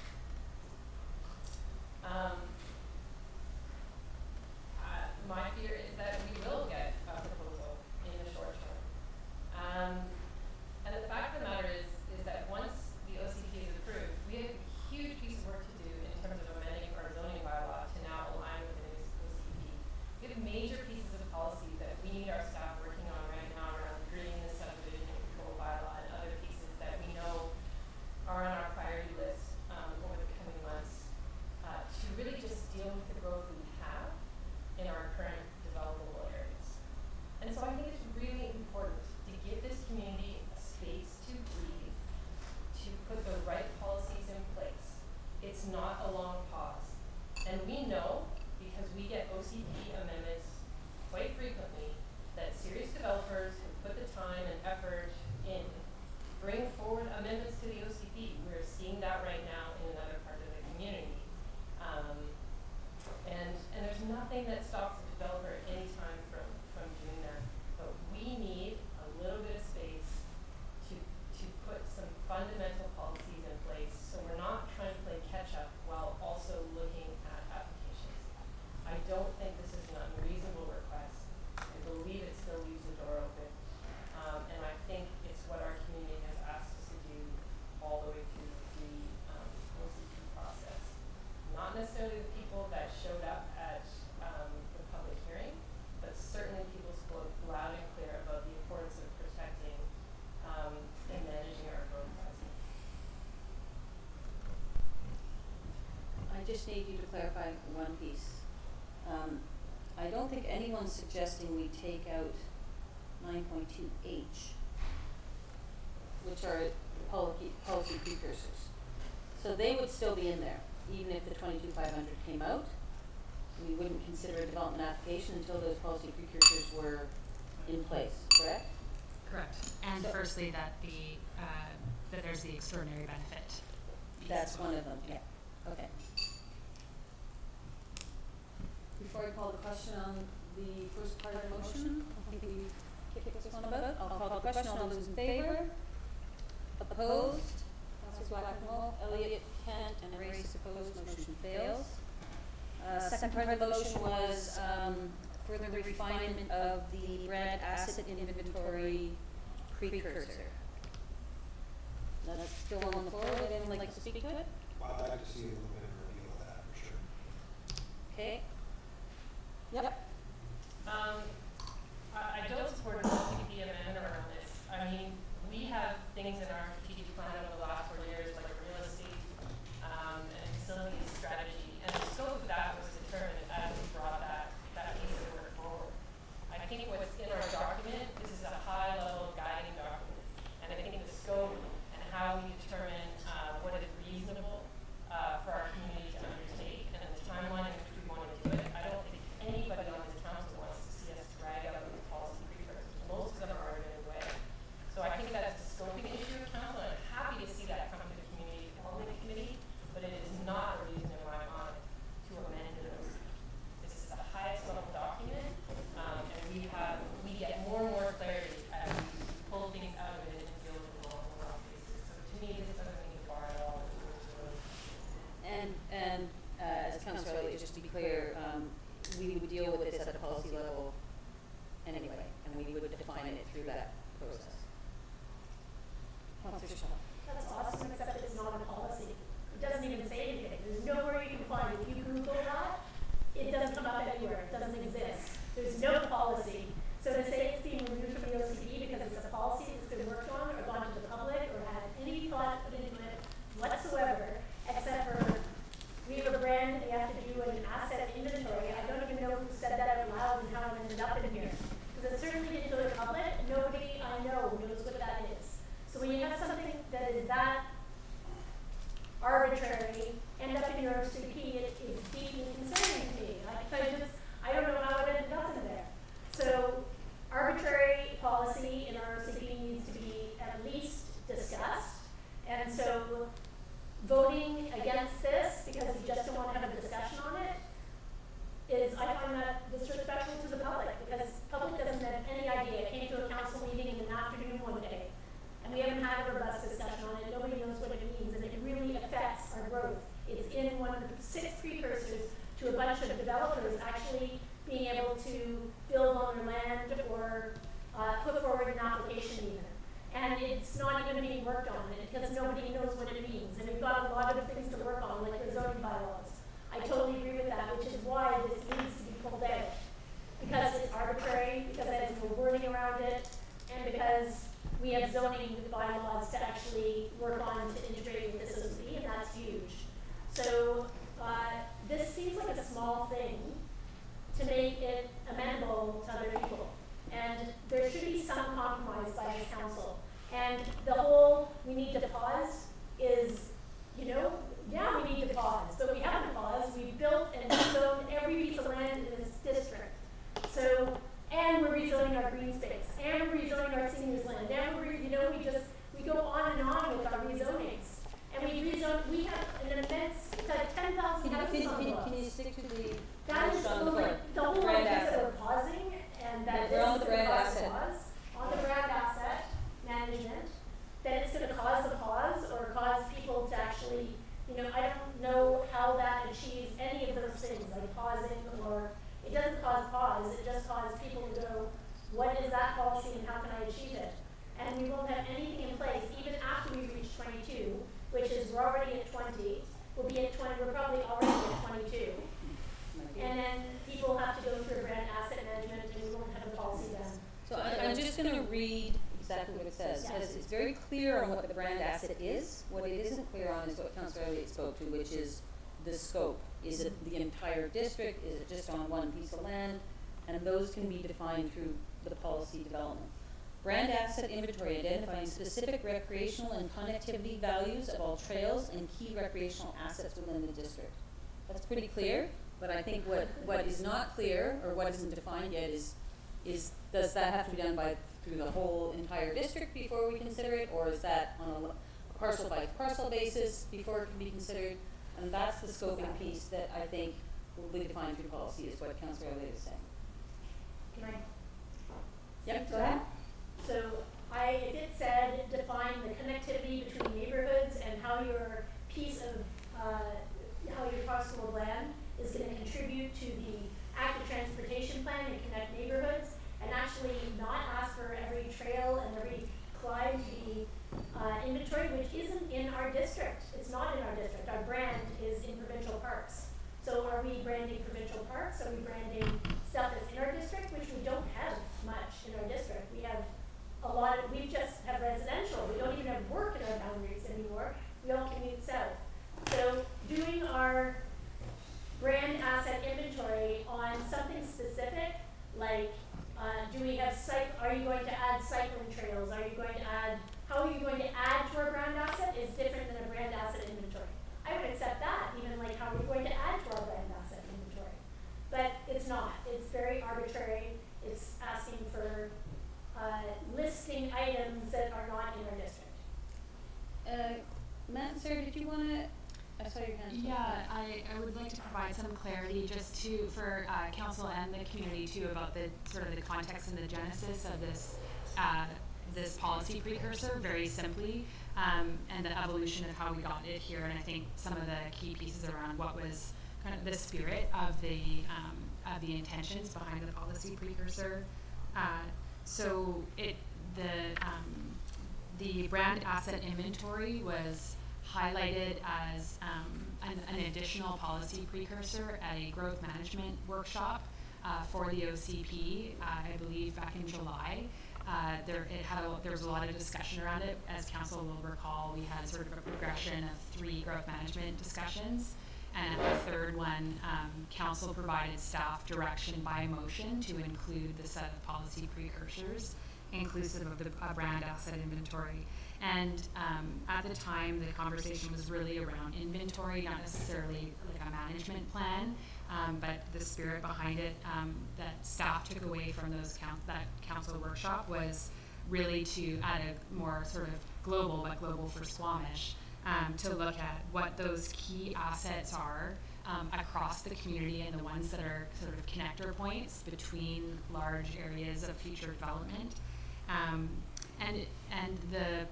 There was discussion about the scope and how far do you go to prescribing exactly what that means.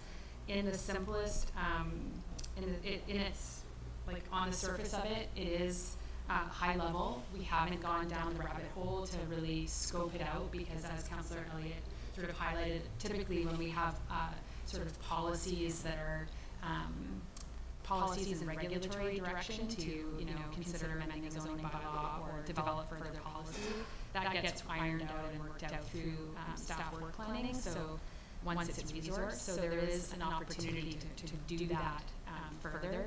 But given the focus on what this means, certainly if it's council's desire to go a little bit further to scope it out so there's a little bit more clarity, staff are happy to consider that.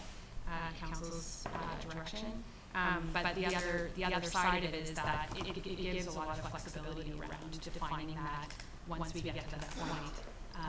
If the 22.5 still stands, we have a little bit of time to work through that. So I hope that provides a little bit more context.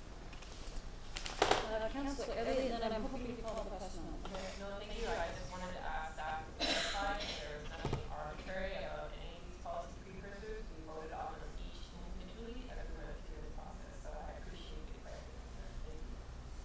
Okay, I'm going to call a question, and this is about bringing back an amendment to the OCP that would further refine that particular precursor.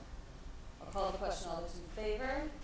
Opposed? Councillor Black and Wolf, Elliott, Kent, Race, and Heitzman opposed. Motion carries. Motion fails. Thank you very much. Why don't we take a 2-minute, 3-minute recess? All right, thank you.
Thank you, we are back, and we are on 10A1, correspondence for action. There's a letter from Ms. McBride, re-hospital parking, and there's recommended motion that we refer this to staff for consideration and response. Moved by Councilor Elliott, seconded by Councilor Backen-Wolf. All those in favor? Opposed? Motion carries. I think this is a good one, and we need to have some good conversation with the hospital and Vancouver Coastal Health on that. There's another letter from, Ms. Zabatos, with regard to, the, whistle cessation, and there's a recommended motion that we, refer this to staff for consideration and response. Moved by Councillor Elliott, seconded by Councillor Chappelle. I'll call the question, all those in favor? Opposed, motion carries. There is, a correspondence from, I can't remember if it's a man or a woman, Croft, regarding, office dog park at Bailey Street, refer to staff for consideration. In response, moved by Councillor Ray, seconded by Councillor Kent. Call the question, all those in favor? Opposed, motion carries. And there is, a motion from Ms. Rosali regarding Brennan Park Pool. The motion is that we receive and refer to staff for consideration and response. Moved by Councillor Blackmore, seconded by Councillor Chappelle. All those in favor? Opposed, if any? Motion carries. There are a number of correspondences for information.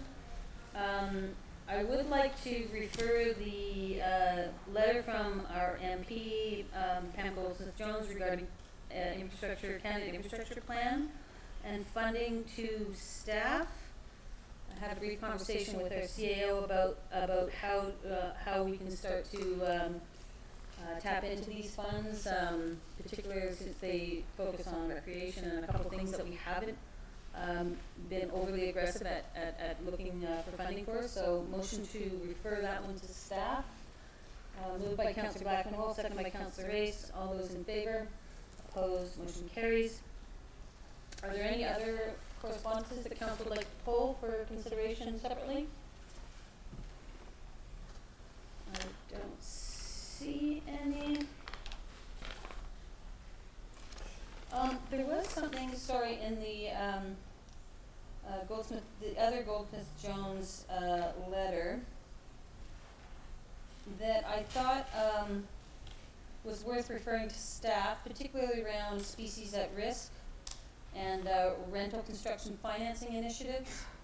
So I'd like to, and early childhood learning and home care. There's a couple of seniors. There's lots of good stuff in that one too. So I'd like to refer that to relevant staff as well. Moved by Councillor Chappelle. I'll second that. I'll call the question. All those in favor? Opposed, if any? Motion carries. And someone want to move receipt of the others, unless I see a motion to take something out. Moved by Councillor Elliott, seconded by Councillor Race. All those in favor? Opposed, if any? Motion carries. There was minutes from the regular business meeting of April 3rd, Committee of the Whole April 10th.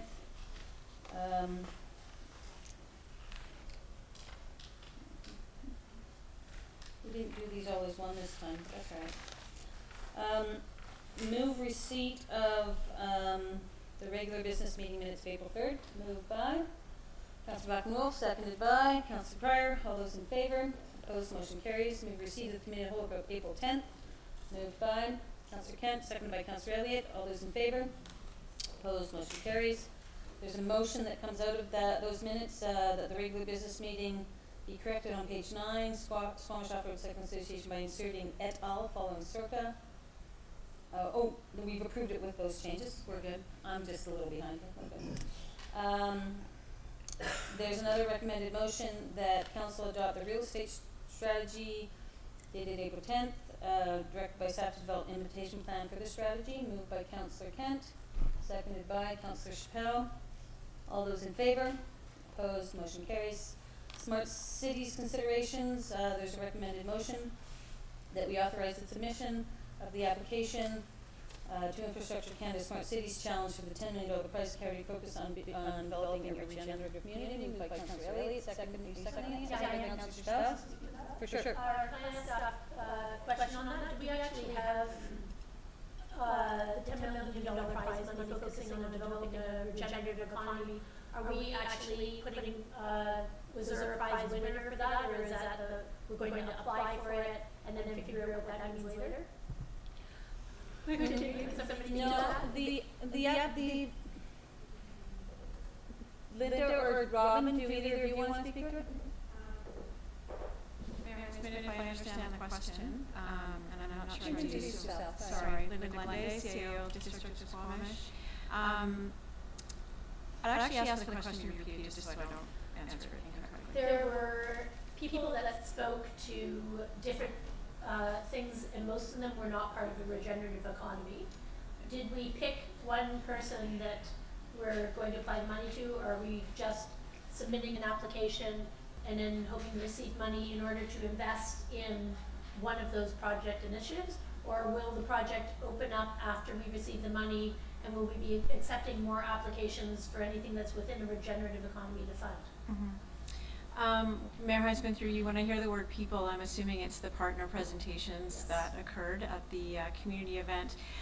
The partners, I don't have the list with me now, unfortunately, but the partners that Kate, our Economic Development Officer, Kate Mulligan, had put up in her presentation to get council to narrow down the challenge statement are those partners that she and our staff are currently working with in terms of narrowing down the challenge statement.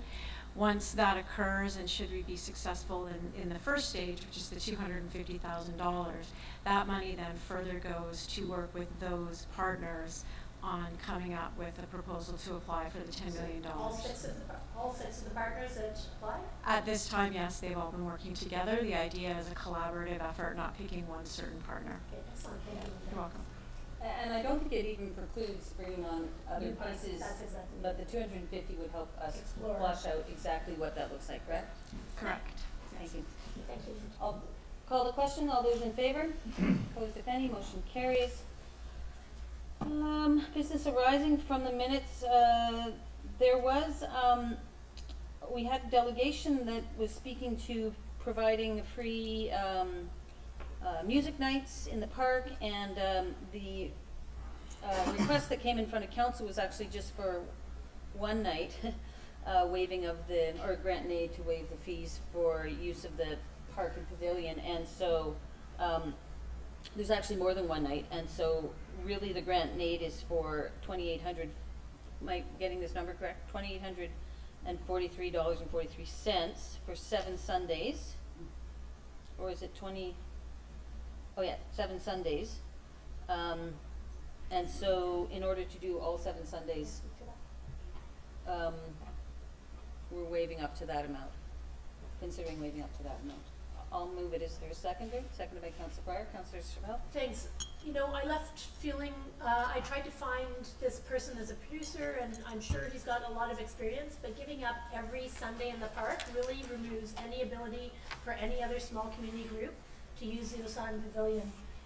So I'm not in favor of giving up all 7 Sundays for one person to provide events.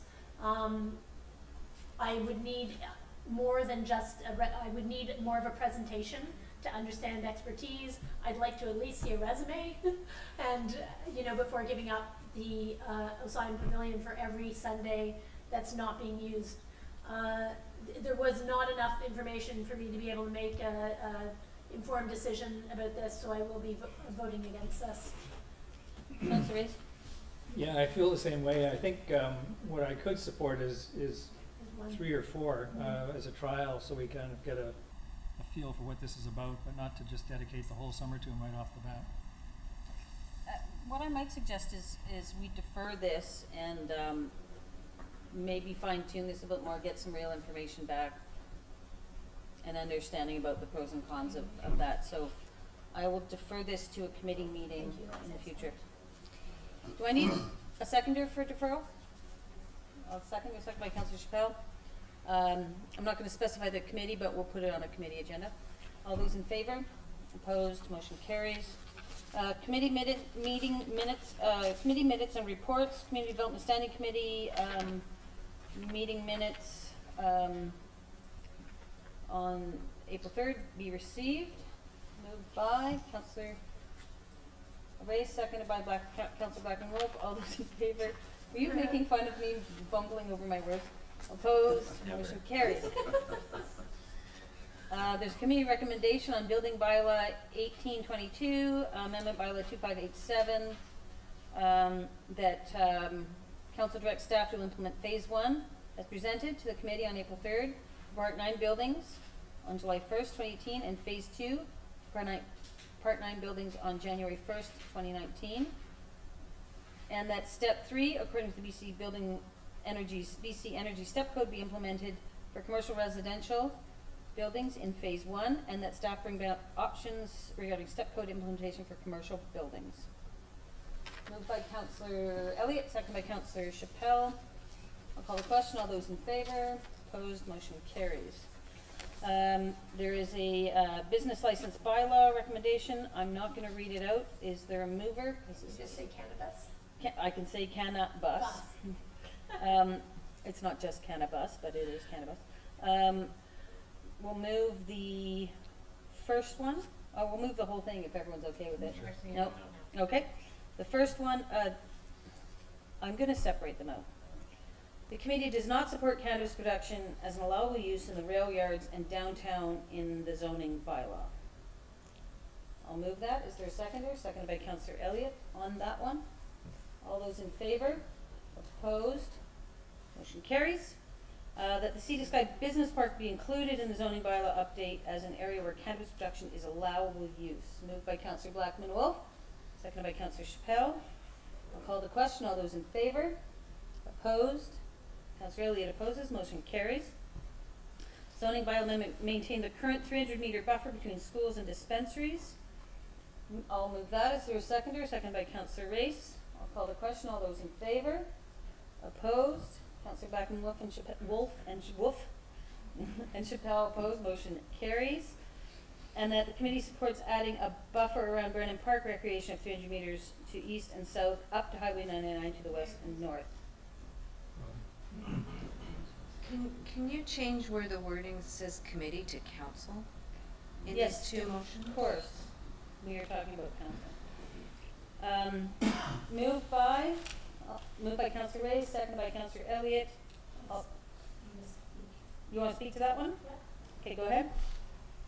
So, Brennan Park has no commercial anything by it. I don't think that arbitrarily adding a 300-meter zone when we already have said in our business area where we allow and where we don't allow production of marijuana, that this is sort of an arbitrary zoning that could have consequences that we don't really understand yet, and I will be voting against this.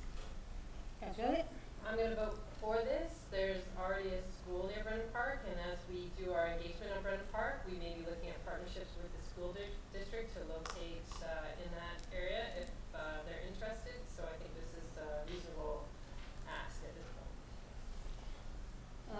Yeah, I'm happy to support this, even though there isn't any commercial zoning currently applicable. It will make it very clear that should any commercial zoning be considered in the future, that at this point we are implementing a 300-meter buffer. I'll call the question. All those in favor? Opposed? Councillor Chappelle and Blackman-Wolf opposed. Motion carries.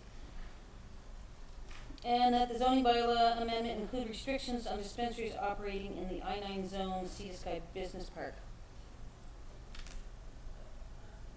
Didn't we already deal with that? Councillor Blackman-Wolf? I had a question, yeah, what is the I-9 zone? Was that just the rail yard, or was it? No, my name is Jan Squamish, Director of Community Planning. It's a specialized industrial zone, which is in the business park. It's not in the rail yards. And it does allow for some retail use. So I believe the discussion that happened at the last meeting, the committee meeting, was around putting some limitations if a dispensary was to go in there, that there would be some restrictions around it. So it's saying, the motion before said we're allowing it in the business park. This is saying we're not considering not allowing it in this one particular zone in the business park. And the intention of that is to make sure that we're not either making things too expensive or disallowing consideration of other industry in the business park. And there's a distinction. The previous motions are about production, and this one is about dispensaries. Yes. Sorry. Okay. Yeah, go ahead. So, that entire area has become a bit of a pleasure district. We have 13 liquor operators. I'm not laughing at you. No, but it's okay. You can laugh at Pleasure District. I find it funny how little areas too, and we're gonna have a three-story tower there, and it's gonna have a giant marijuana leaf on it soon enough, and ice cream and beer. So that's the only thing that really makes it acceptable.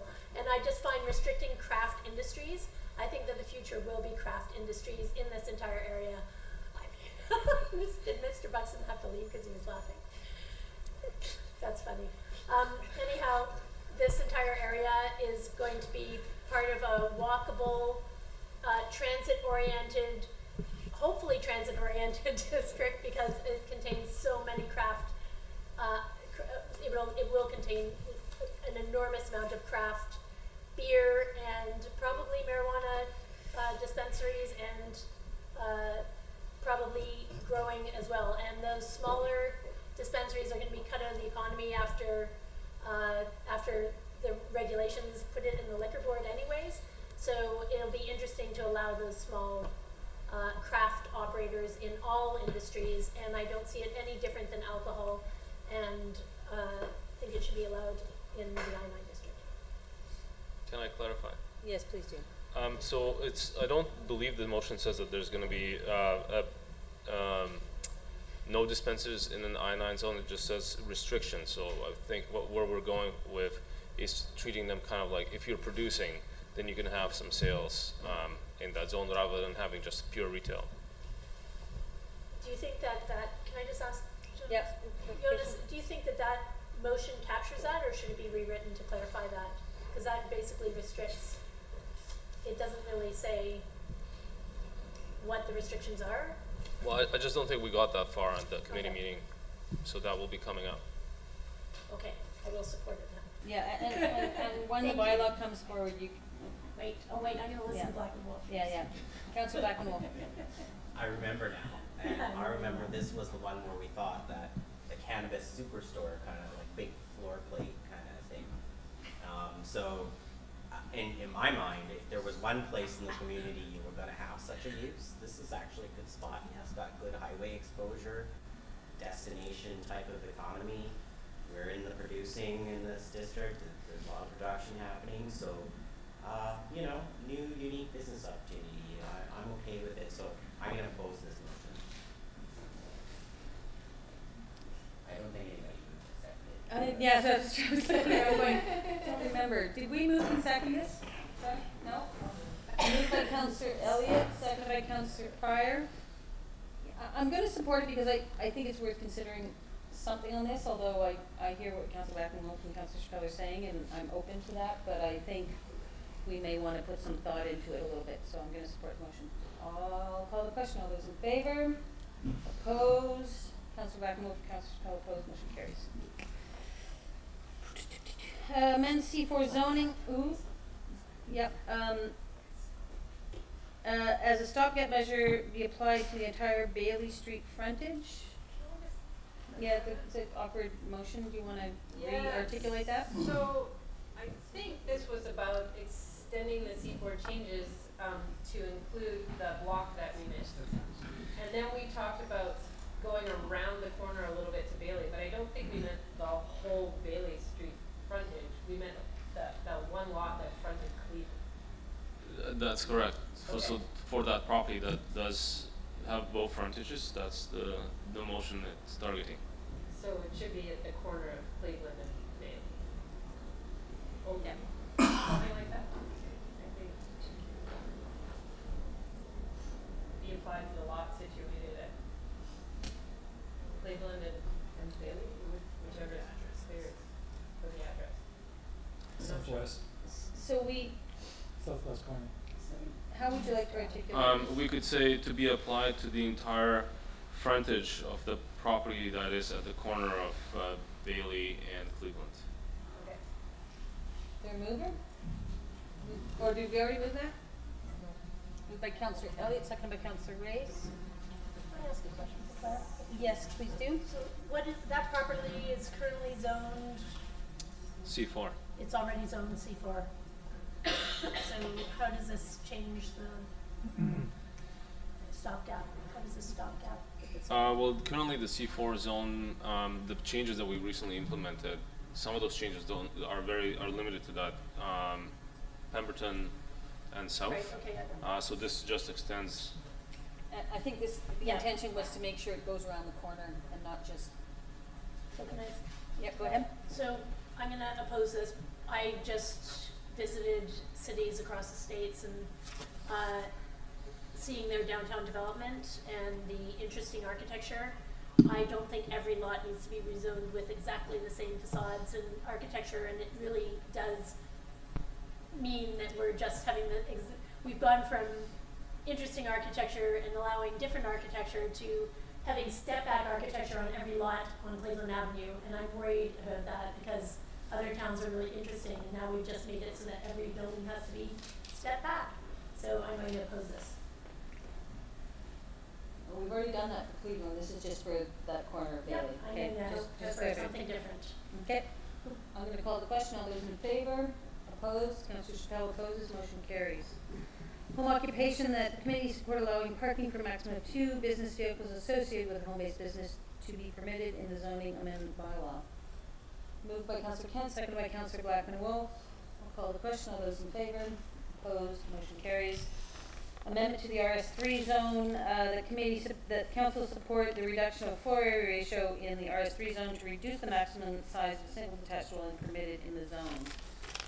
Moved by Councillor Elliott, I'll second that. Call the question, all those in favor, opposed, motion carries. There are minutes for the Public Art Committee, I'll move those. Is there a seconder received? Seconded by Councillor Elliott, all those in favor, opposed if any, motion carries. Finance and Audit Standing Committee minutes be received for information from April 10th, moved by Councillor Elliott, seconded by Councillor Pryor. All those in favor? Opposed, motion carries. And the committee recommendations were such that staff bring back revised bylaw with the following property tax rate and ratios. I won't read them out, they're in your agenda. Is there a mover? Moved by Councillor Elliott, seconded by Councillor Race. Councillor Chappelle? I'm going to be opposing these because of the property class business and other ratio being at 2.8, which is above the provincial average, and the disbursement of the taxes argument that we had the other day.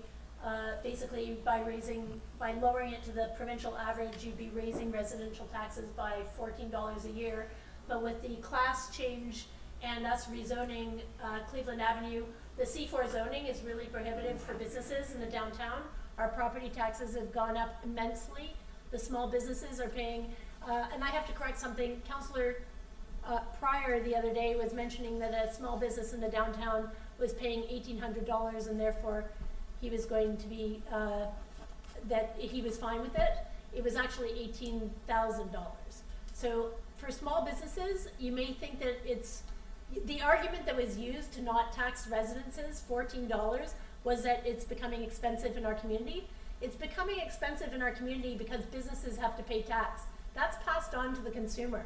So if we're raising business taxes by $1,000, which is what this does, on a small class of a business, you're literally raising small business taxes by $1,000 in order to save residences $14. I can guarantee I could save residences $14 by having $1,000 knocked off my taxes. So these ratios, although I do agree with some of them, with the property and business tax being so expensive right now, and Cleveland Avenue going up 17% in our BC assessment, I cannot support. You may think that 0.01 makes a big difference, makes hardly any difference. The small business owner is already struggling with our taxes being raised so much. So this, I cannot support the rural ratios. Councillor Pryor? Yeah, thanks.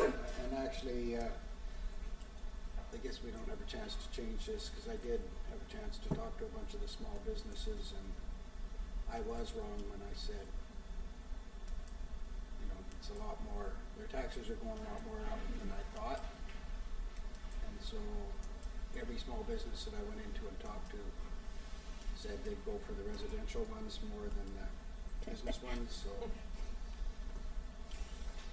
Can't change it now, but I don't support it. Can we, for the sake of argument, I'm gonna propose an amendment that we change the business class, property class 6, business and other, to 2.73. Is there a seconder? Seconded by Councillor Chappelle.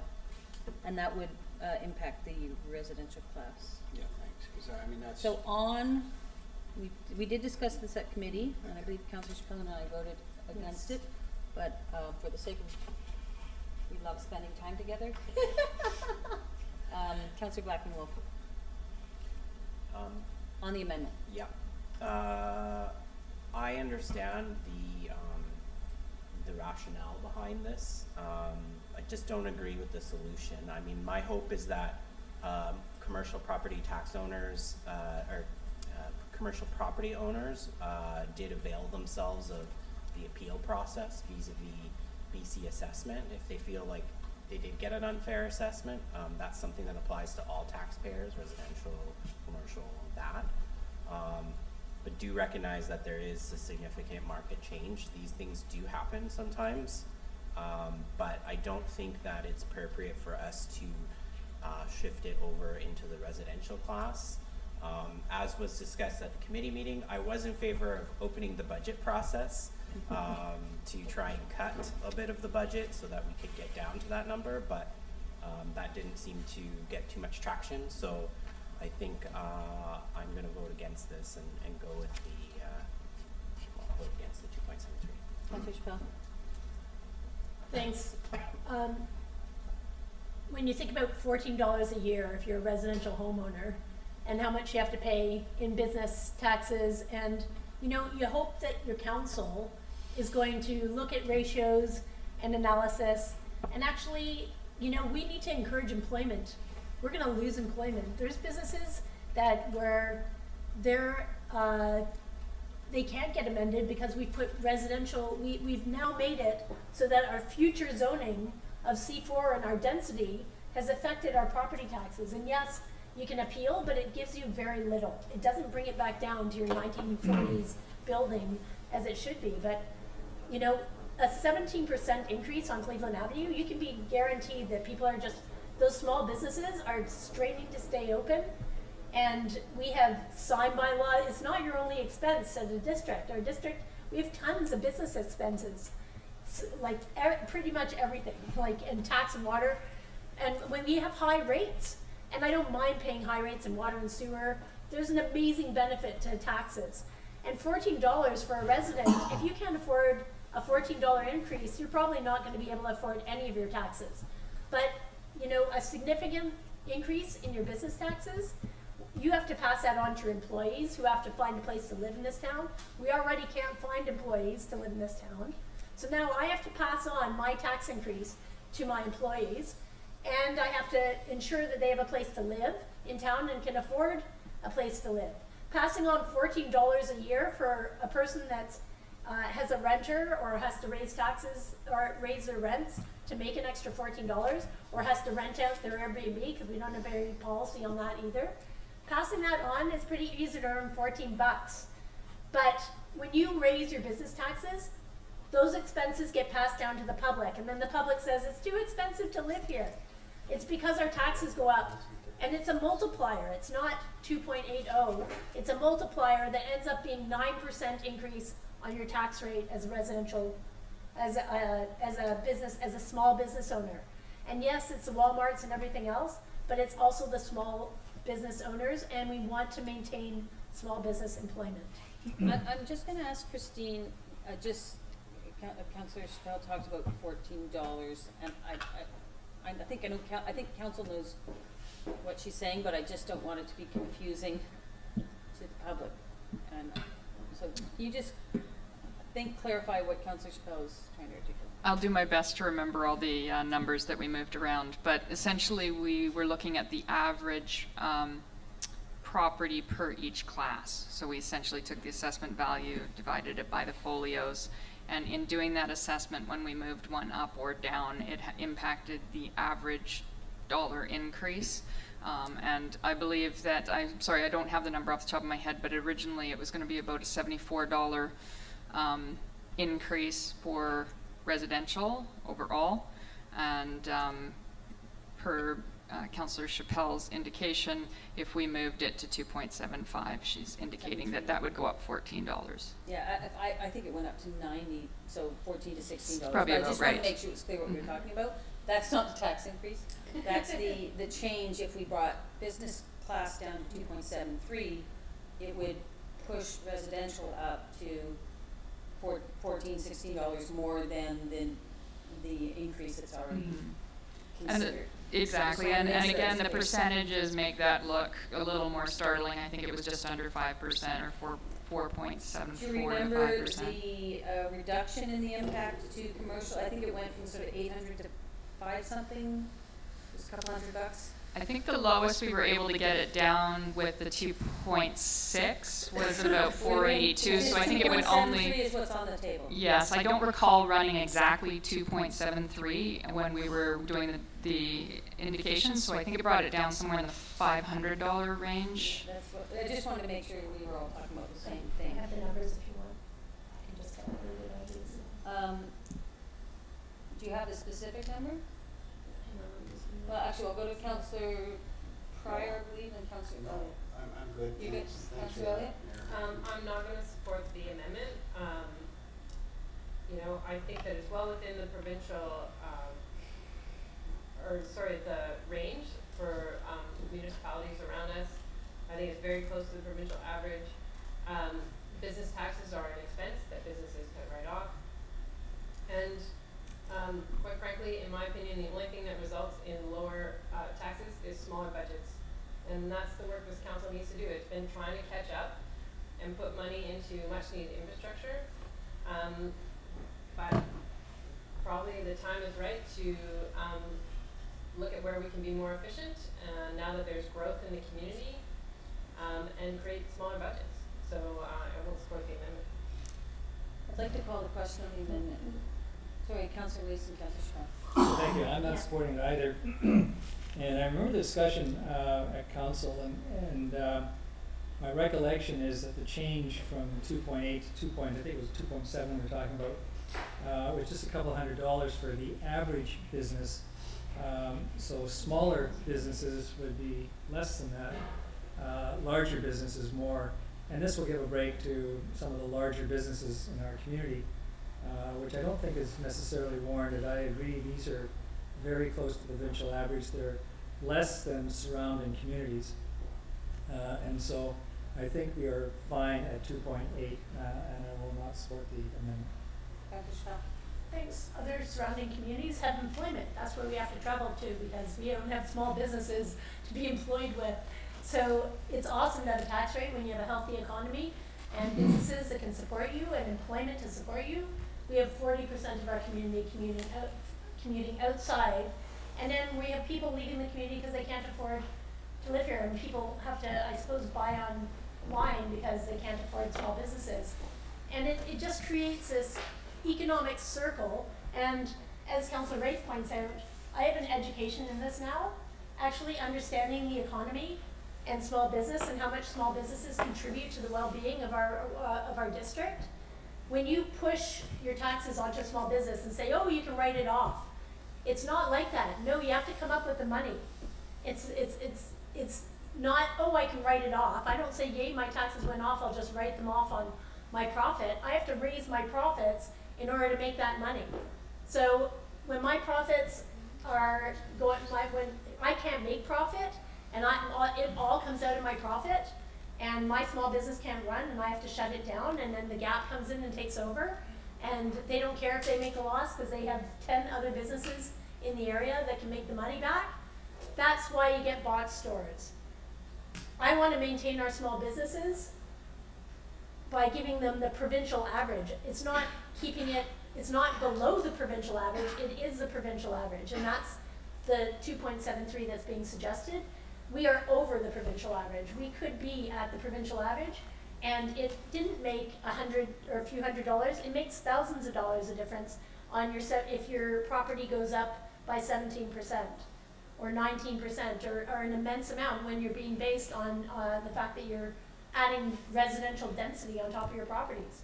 So I am hoping that council, and Councilor Rice did support this, and then he didn't support it, and then he did support it, so I'm not sure why it's, that $14 for residential is just making a point, but it really does affect small businesses, and being a small business owner, I find it really difficult to sit in a council that doesn't want to deal with provincial averages and giving a break to your small businesses for $14. I'm gonna call the question on the amendment. All those in favor? Opposed? Councillor Blackenwolf, Elliott, Kent, and Race opposed. Motion fails. On the main motion, I'll call the question. All those in favor? Opposed? Councillor Chappelle and myself opposed. Motion carries. And Pryor opposed. Motion carries. Ports property tax. That council, this is with regard to the letter to Prince Rupert, that council support modernization of the Ports Property Tax Act to allow for local flexibility and ensure community resilience, that the tax rate cap be repealed and replaced with a formula that allows municipalities to determine local tax rate, and that any modernization changes to the port property tax do not unfairly impact the ports financially, provincial grant reallocation directly to ports, for example, and that a separate tax class be created for ports separated from other heavy industrial activities. Moved by Councillor Kent, seconded by Councillor Elliott. I'll call the question. All those in favor? Opposed? Motion carries. We had a whole bunch of in-camera announcements. We're just going to put them on the next one. Okay. There is no unscheduled public attendance. Open question period for clarification related to agenda item. Yeah, come on up. You can ask over on the microphone. We've got a couple people. Please introduce yourself. Council, my name is Gurmeet Katra, 4000 Highway 99, and this is in regards to OCP bylaw 2500. Councillor Reyes had said about sidecar for 4000 Highway 99, so I just want to know about that. So, is the owner still here? No. Linda, who wants to speak to this?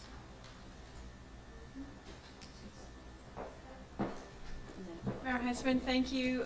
Linda Glende, CAO. At this point, I would recommend that Mr. Katra meet with staff to better understand the issue and options available to him as the landowner.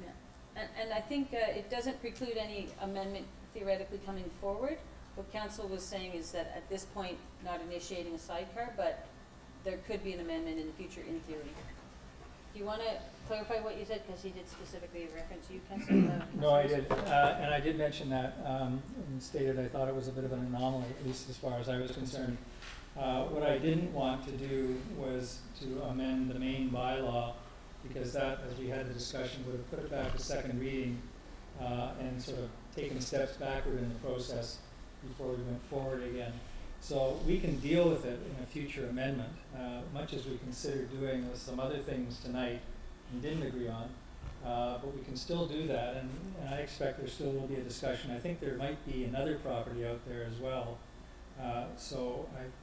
It's still an open subject as far as I'm concerned to possibly correct that growth management boundary. But there's nothing definite on the floor yet, but we can wait for staff. I would suggest that if you want to have a discussion with staff, and staff can bring that to us for consideration.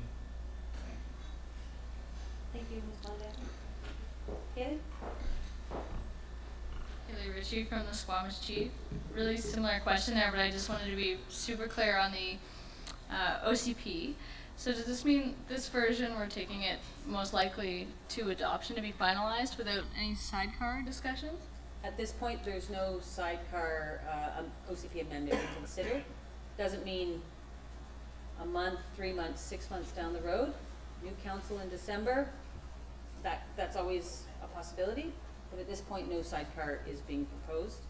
And third reading will go to the SLRD to have the regional context statement voted on there, and we'll come back for consideration of adoption by this council.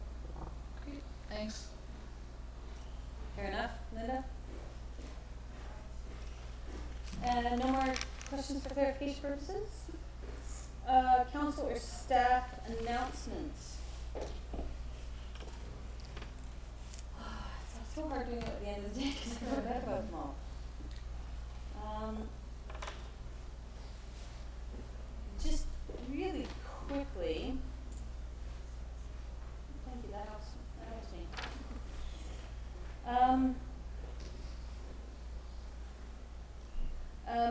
I did want to say something about the passing of Rena Henry, who is Dale Harry's and Terry Ann's daughter. There was a community gathering to celebrate her life last week, and it was great. It was beautiful. I was asked to be a witness, so it's my responsibility as a witness to make sure I share the experience with people and keep that story alive. And one thing that just struck me as quite wonderful about how the nation goes about all these things is there's always learning and catharsis through everything they do, and it's very community, and they have this process whereby members just get up and they give money to buy a handkerchief to, you know, wipe the tears of Terry Ann, or to go to whatever the family may need, a tombstone or whatever, and then the community leader that's sort of engaged in this process, and then basically says, and now we're going to forget about that, as if the person who's giving it isn't doing it for acknowledgement or credit. This is simply a gesture, and now we forget about that and we think about the big picture. So there's just beautiful.